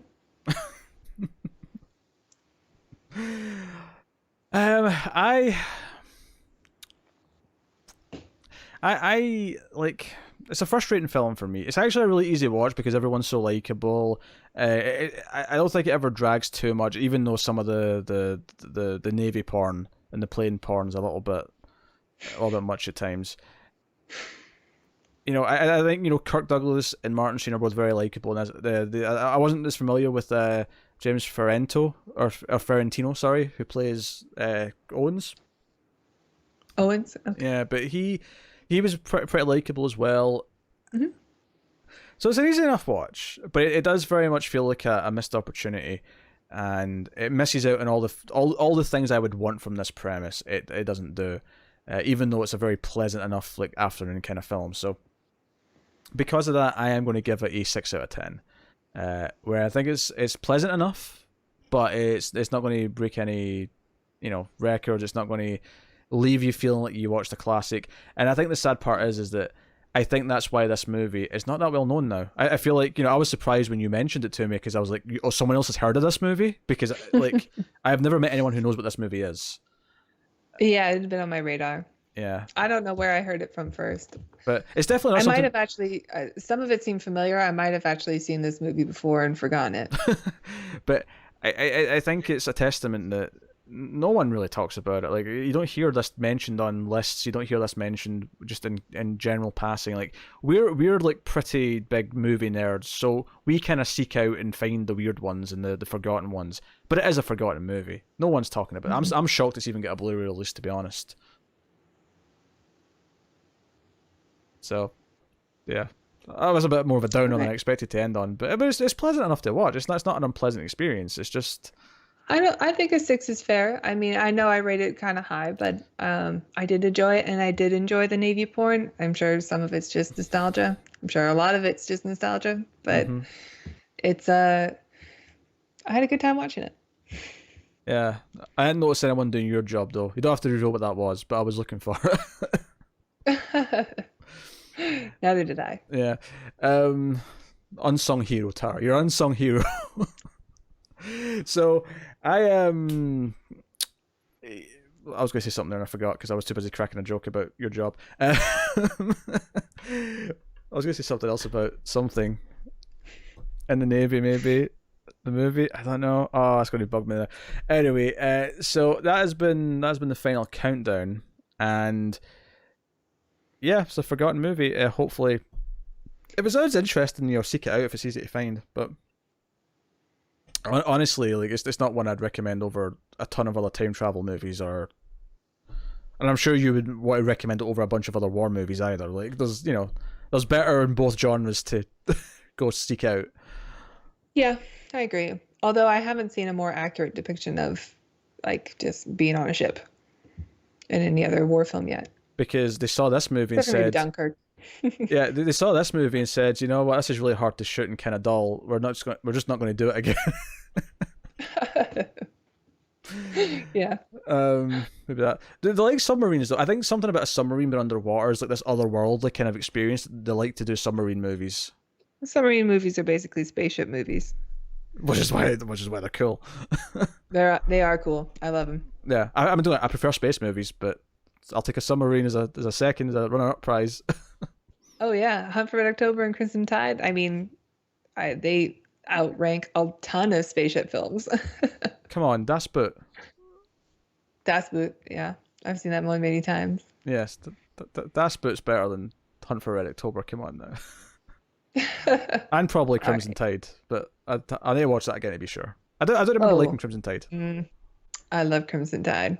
I like Crimson Tide. Great Hans Zimmer score. Tony Scott movie, I believe. He directed that. Which one? Tony Scott. I think that's his movie. Maybe. I don't remember.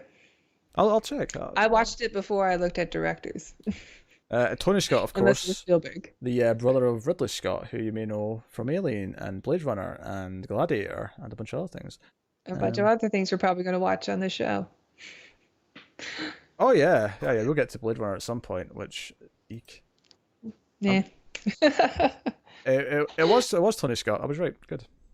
I like Tony Scott. The late Tony Scott, of course. Connor should watch Crimson Tide.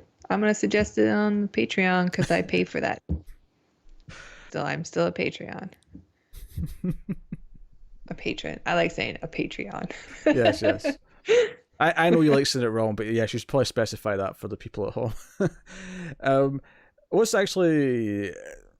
I like Tony Scott. I really like Man on Fire. I don't know if you've seen that one. Yeah. Yeah, I really like that movie.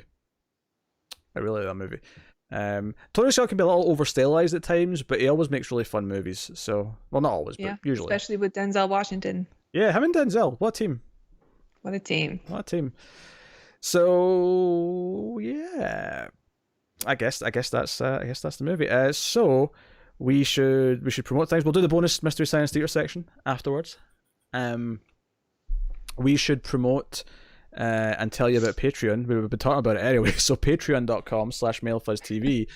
You can go and support us over there if you want to keep the reviews coming and show you that you love us and you want us to keep making stuff. You can obviously like and subscribe. If you go to Patreon and you can support us financially for as little as $1, you get bonus stuff. You get a bonus episode of this very show every month where we do an extra movie, and you get that for $1.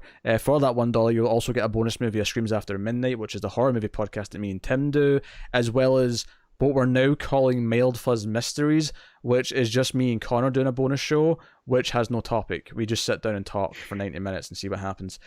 Get to know your host. Yes. How many ginger jokes can I say in 90 minutes? I'll find out. So you can go check out that, and then you also get some stuff early, including these episodes of the Ace. And then $5 tier, you get to vote on shows, including this show. There's a vote up right now on Patreon for $5 patrons where you can vote between 4 time travel movies. Actually, I shouldn't say that because we record these a little bit in advance. So that vote should be finished maybe by the time this goes up, and then there'll be a new vote. So there'll be a new vote up, and you can see those. So go to Patreon, and as for anything else, you'll still get the time travel episode early though. You will, yeah. You'll get a time travel episode early, and you'll get a bonus episode. Yep.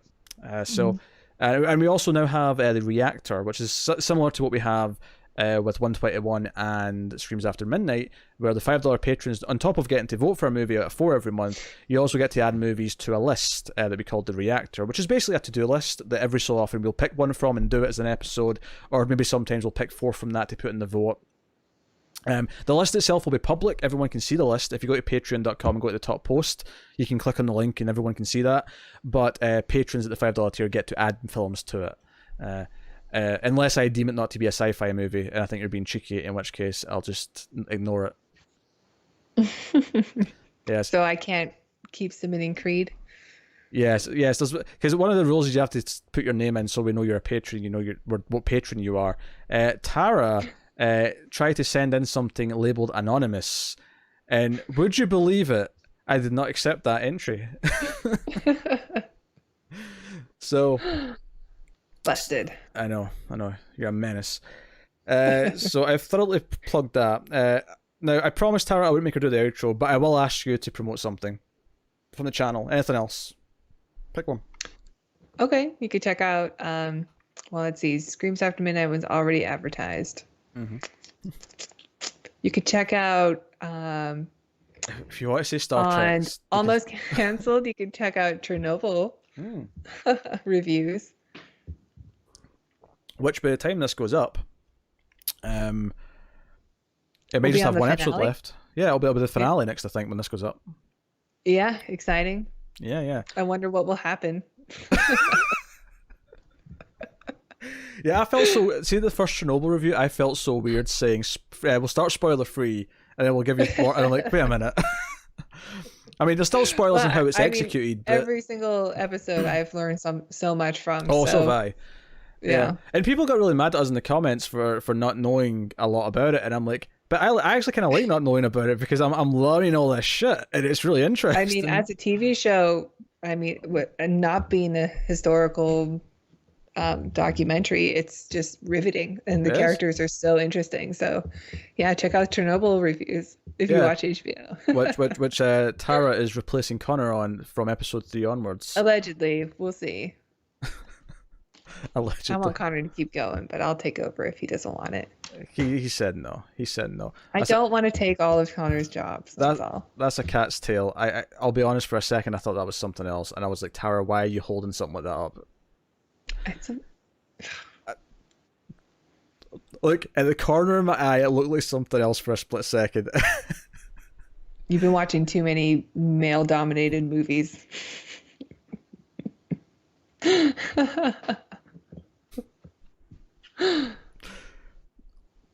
Okay. I don't even know what you're implying there. Oh, Navy films are very phallic. Okay, sure. That's all right. Okay, because I thought you were going to say porn or something that alluded to porn, and then you said male dominated, and I went, wait a minute. I mean, What was she we saying? watched a lot of airplane porn. A lot of airplane porn. And at one point, That refueling scene alone made me blush. I know. It came out. It went. It penetrated. Mhm. It was very sexual. The male part went into the female part. Oh yeah. They exchanged fluids. One more slight tangent. You had to add No the wonder I exchange joined fluids. the Navy. So hot. One more thing I want to tangent here, just based on that thing. I remember in tech, early high school, it was like a mandatory class before we picked things later. We were talking about this wasn't even part of the class really. It was we were doing like it was like graphic designs, and we were doing like floor plans for like houses and stuff, and we were talking about electrical outlets and stuff. And at one point, the teacher referred to the outlet as the female part, and someone said, "But what do you mean by that?" And he's like, "Well, because the plug's the male part, and it goes in and like half the class started giggling. And he's like, "You grow up. There's a thing goes into a thing, male and female. Like it's natural." Male and female ends. Yeah. Like that's just what it means. But half the class were just giggling because they never heard it referred to that as before. It just made me think of that, talking about the male and female parts. It made plugging in anything more exciting for the rest of my life. So I mean, I'm not going to. This is so hot. Yeah. Especially being a my male. phone. Especially being a male, and I'm putting the male part in the female part. I mean, for you, it's probably a very confusing experience. Oh yeah. For you, you probably get the thrill more out of like a USB extender where you can actually move the female part onto the male part. Is that more exciting? Or the ones that are like high tech and like coil up first, and you gotta like make them grow. Hot. Oh, this is off the deep end. Okay. Edit this whole thing out. Let's just start over. Let's just do this again. The whole thing? We're at 90 minutes. You want to do the whole thing? None of it's usable. There's too many tangents.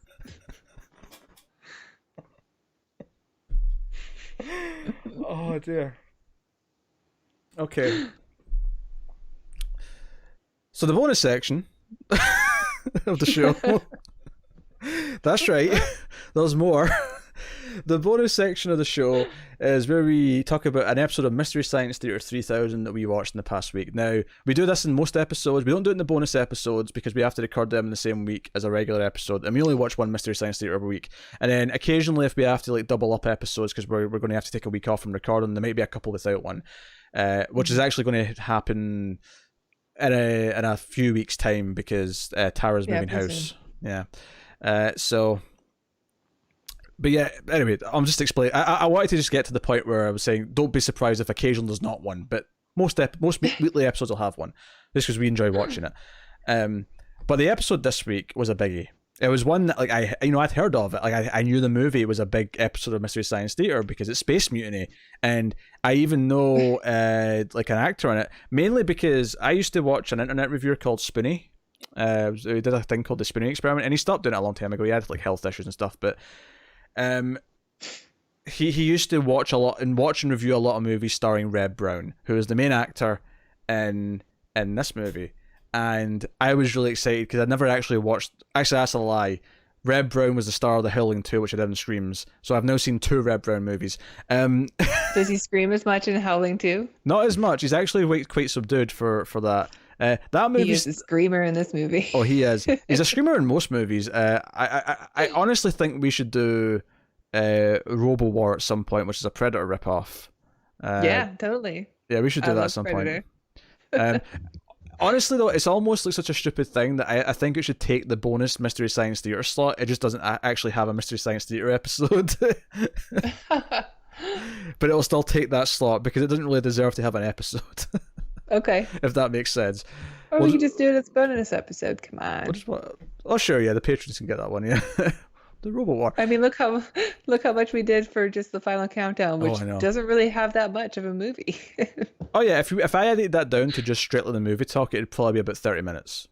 Probably. Yeah. So what's it get to? Yeah, so Reb Brown, and then there's another actor in this movie called Cameron Mitchell who plays like the captain of this spaceship that they're on or whatever. He looks kind of like Santa Claus. He's got a big beard in this.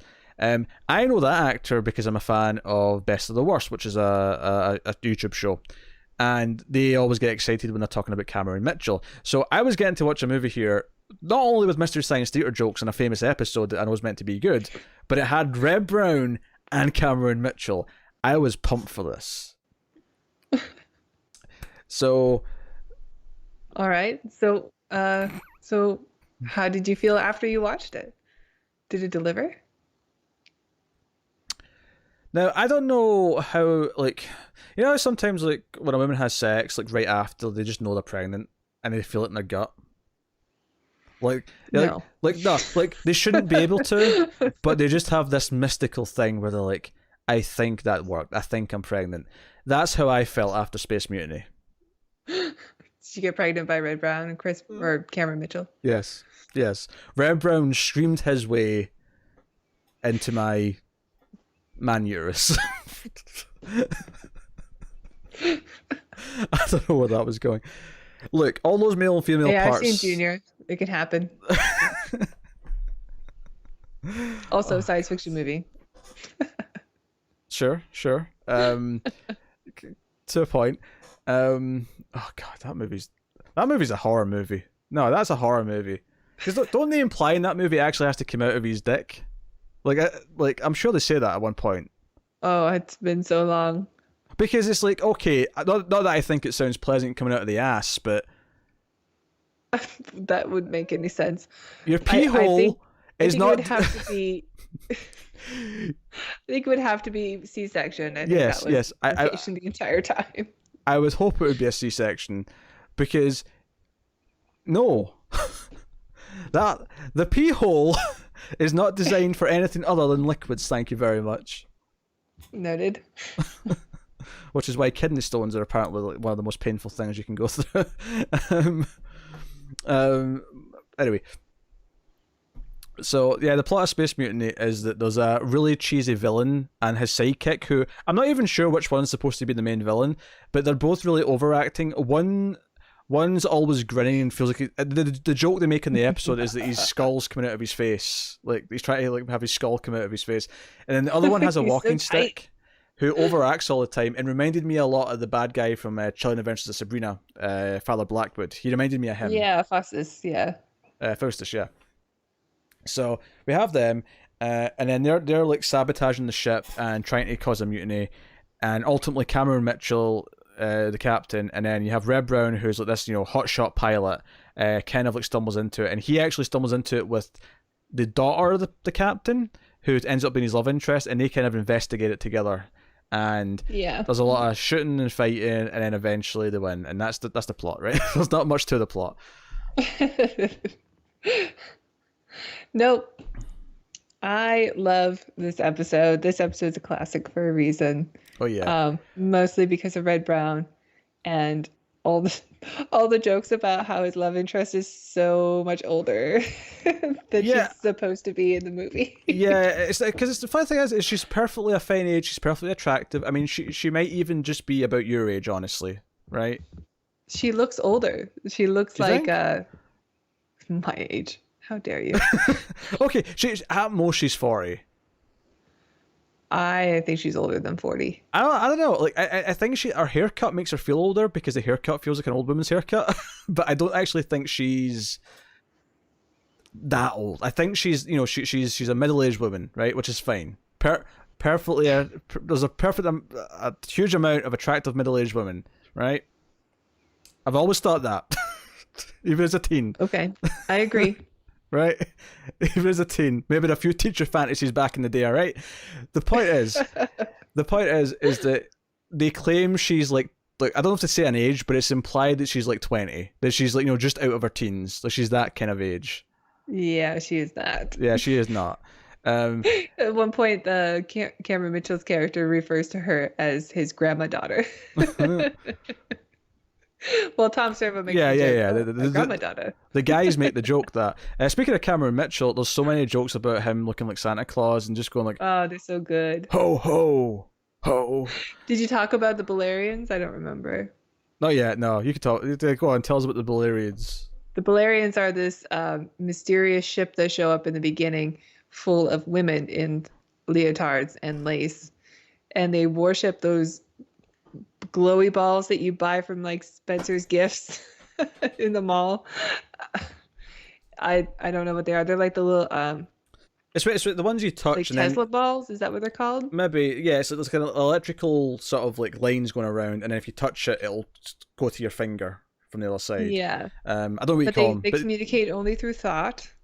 yeah. They're all extremely skinny, All like the Kate Moss skinny. yeah, all the props are clearly just bought at a store, which is the amazing thing. And Yeah, then like a Halloween store. yeah, and then the other thing we have to mention is that all the exterior shots of the ship are actually stolen footage from the original Battlestar Galactica series. It's the Galactica Yeah. from the original Battlestar Galactica, and then on They top don't of even that, try to hide it. and the interiors outside of like the crappy set they've got for maybe like the bridge and a couple of other places, like at specific rooms. Every time they're on the ship, it's actually like a big warehouse / factory, and you can see daylight coming in from the windows, and they're meant to be in deep space the entire time. Yeah. And the big set piece they've got is that they've got these little buggies, these little like golf carts with these cardboard cutouts over the top of them to make them look like futuristic little like speeders or something. They're like that. called enforcers. They're called enforcers, and they go about 5 miles per hour. But they try to make it exciting as if they're having car chases in these things. Oh yeah, they have some great chase scenes and some great explosions, even though they're so small. Yeah, like because there's the famous shot that I'd already seen because this is the gift that everyone shares, where Red Brown screams before he jumps out of the enforcer, but he screams really loud and then casually steps out, and so it's like he's he's really high energy when he screams, and then he like steps out really casually as if he's doing it really carefully because he doesn't want to get hurt. And then it cuts to a shot of him like jumping from it, and then it's kind of an action roll. So it goes from being high energy to low energy to high energy again, and it's a really weird cut between the three of them. And I guess the enforcer was just full of C4 because it just totally explodes. It's this giant explosion from this tiny little golf cart. What you don't know is that other than the wheels and a very, very small engine, that entire body is just filled with gasoline and oil. Yeah. Turpentine. That's all it's filled with. Yeah, that's all it's filled with. That's why the explosion's so big when it happens. There's constant running jokes about people getting shot and then diving over railings on like because there's a lot of walkways. Railing kills. There's a railing kill count. Yeah, there's a railing kill count, and because the first time it happened, when he's like, "Hey, that was a railing kill count," when he jumps over, it's like, "Yeah, that was good," and then it becomes a thing. That was really funny. I really liked that. To go back to the Santa jokes, at one point, one of the Balerians is like kind of seducing Cameron Mitchell's character. And the jokes in this were cracking me up, where he's like, "Oh, Santa came for me this year," or "Christmas came for me this year," and just things like that. Yes. His come ho, if you want to call it that. It says something else like, "Yes, I'm a belly full of jelly," or "I'm jolly," or something like that. Yeah. It's like, oh, it's just so like stupid. And I am a jolly old elf. yeah, Yeah. the best, honestly though, my favorite thing in the movie, and it's not even the joke per se, it's just pointing out something that's the most ridiculous thing, the most ridiculous mistake I might have ever seen in a movie. Oh yeah. There's a character who's on the bridge who's at like, she's like she's the one who's like at the comms, and she's always like, telling people things and like, hey, blah blah this, blah blah that. And she's there several times early on the film, like, at the comm station or the radar or whatever, and then she's actually in a scene in a nightclub where she gets killed. She gets shot dead when she tries to interview with the bad guys, and she's dead. The very next scene, we're on the bridge, and Cameron Mitchell's like, barking at orders. He walks past her sitting at her station, still doing her work. Still alive. And the best part about this for me, because because they said a joke about it, and then I didn't really clock it until a second later. I was like, wait, yes, that was her. What the hell? And then the best part about it is at the end of the scene, he walks back across the bridge, and we see her again. She's still there, yeah. So they had to do it twice. They made the mistake twice. Oh, so good. Well, I think what the mistake was is they decided to rearrange the scenes, but just didn't care that she was going to be there. Yeah. She's just some other woman who looks exactly like her. Yeah. I think my favorite running joke is all the different names that they give Red Brown's character. Yeah. Yeah, the very next day you sent me a link to just like a supercut of all the names. Oh, some of them are so good. Out. Yeah, it's really good. It's really good. Gristle McThornbody. Dirk Hardpeck. He's always wearing this like tight white tank top. That's all he's doing. And then there's when right at the start of the movie, like they kind of hate each other because like I can't even remember which one wanted what, but another pilot gets killed, and one of them's upset because they wanted to stop it, and then the other one's like, no, it had to happen because it stopped this other thing. So they hate each other's guts, like the guy and the girl. What's his face? Red Brown and David Ryder. No. The lady. Oh. Grandma daughter. I don't know. I looked over at IMDb thinking I had this movie up because I often do when we're talking about it, but I don't really. But then I looked up at the top and it was Crimson Tide because that's the last thing I was looking at. Oh. That's not going to help. But they hate each other's guts, and they basically just make up at the bar and like, oh yeah, let's start again. Yeah, let's start again. Yeah, I'm not mad at you anymore. And then after she does her like sexy hula hoop dance where she's just showing off her butt the whole time. And then 2 scenes later, like they actually leave the captain in the bridge to go and have a private moment. And there's a joke from the Mystery Science Theater guys where they're like, "Hey, I'm going to have so much sex with your daughter."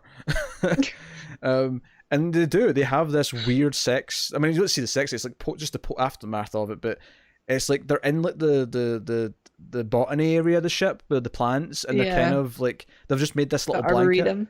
It's like they want like just like a little picnic setting, and I'm like, can anyone just walk in here at any time? Like, is it like? Yeah, it seems a little dangerous. I don't know. Baffling to me. My favorite scene with her though might be the she gets like kidnapped by the bad guys, and she's like, there's a guard standing like with her while she's handcuffed, and the dumbest guard ever. Yeah, it's a little med bay, and she basically just starts like giving him the eye and like sort of like the finger and like, over here, baby, and he kind of like goes in, and is like, oh, he's sort of lunging forward, he's like, yeah, and she actually sticks her tongue in his mouth. Like, this is like you actually get this scene of like I think she sticks her tongue out. She's committed. And she earned her paycheck. He goes in for it, and it's proper tongue kissing, and then she licks his chin, and I'm like, I get what you're trying to do here. You're trying to seduce him so that he'll drop his guard, but I don't know if you had to go this far, admittedly. And then it's not sexy. Like, oh no, sucking on a man's chin. No, well, I'm a man with a beard. I find it particularly weird. like, are you sucking on my hair? What are you doing? It's such a strange decision. I mean, he doesn't have a beard, but he's like, oh yeah. I mean, what's next? Like sucking on a nose? Oh, your nose. It's so bizarre. It is a good scene though, because he's just so dumb. He's so dumb, and he eventually lets her out the handcuffs, and like he has his pants down and everything. And she pulls down his pants, and then that's when she kind of knocks him over. And then Red Brown finally comes in, and he's like, "Are you all right?" And she's like, because she had her thing unzipped, and she's like, "No, I'm okay." And she zips up, and then. The joke from the guys here at this point is the guy's like on the floor, like, "Oh, what's happening?" And he looks up at Red Brown. And he's like, "Oh, it's a threesome. I'm okay with that. I can dig that." It's a really funny scene just because the guy's so goofy, and she is going much further than she needs to sell this. Yeah, Like she definitely earned her paycheck. Yeah, she did. There's a lot of stupid. I mean, this movie is not like this is not a feminist film. Is all I'm going to say. No, this is not a Star Trek future. all of their outfits are like these weird skin tight aerobics things. They're like Baywatch. Yeah. Swimsuits with shoulder pads. Yeah, they have this futuristic shoulder pad thing, but everything else is just a swimsuit. And of course, the men have like proper uniforms. At least most of them. I mean, Red Brown's in a tank top the whole time, admittedly. So they still have ridiculous shoulder pads. They do. That's true. They do. Of the future. Yeah, I love this one. I've seen it many, many times. I don't think it tops Werewolf for me. I just love Werewolf so much. But it is a great episode, and I think it's great because it's the movie's also coherent enough for you to follow. Yeah. I mean, the plot's really simple, but I understand it. Whereas I think the last couple we've done, maybe not the last one, but the two before that, like I just couldn't follow what was happening. I was just confused. Oh yeah, like Puma Man and Princess Space. Yeah, I was just confused. You kind of have to pay attention.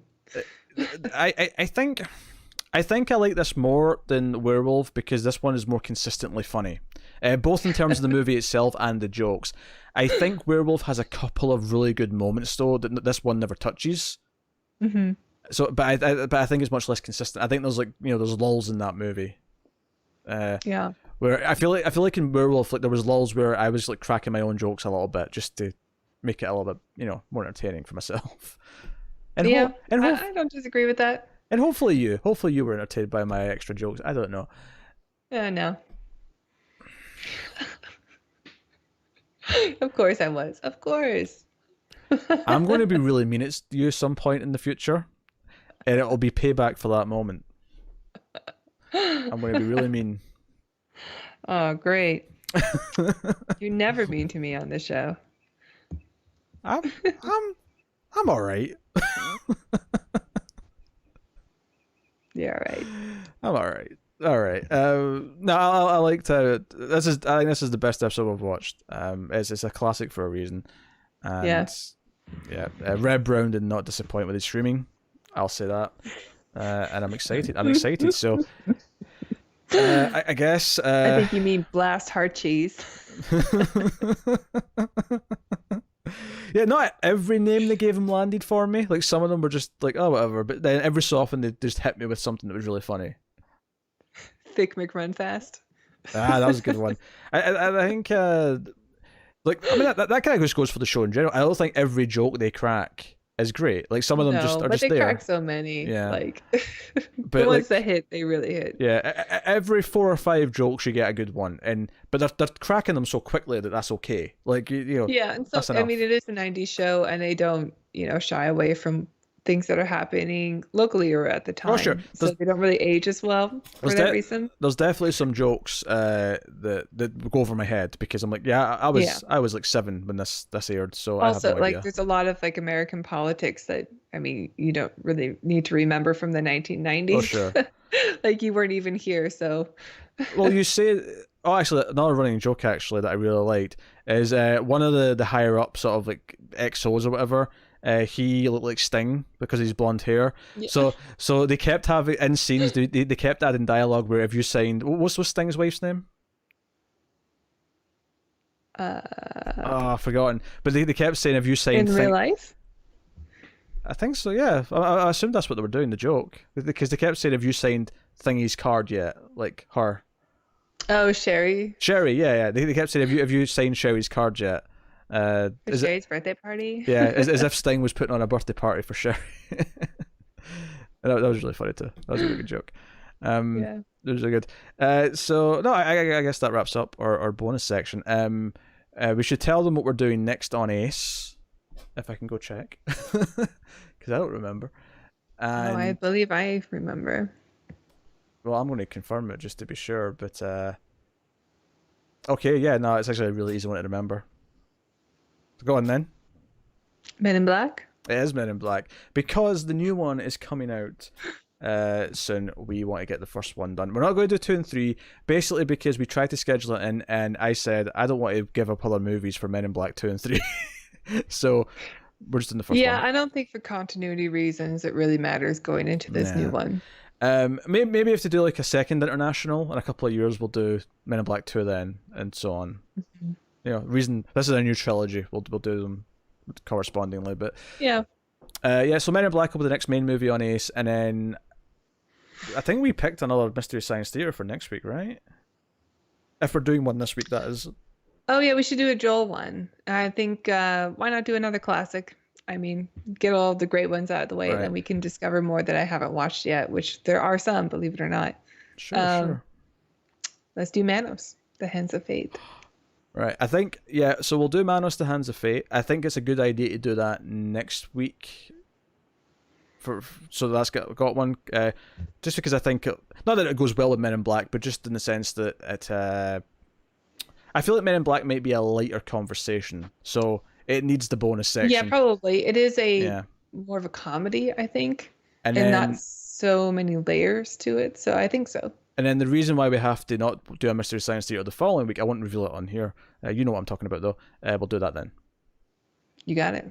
There you go. Plans have been made. I'm the captain now.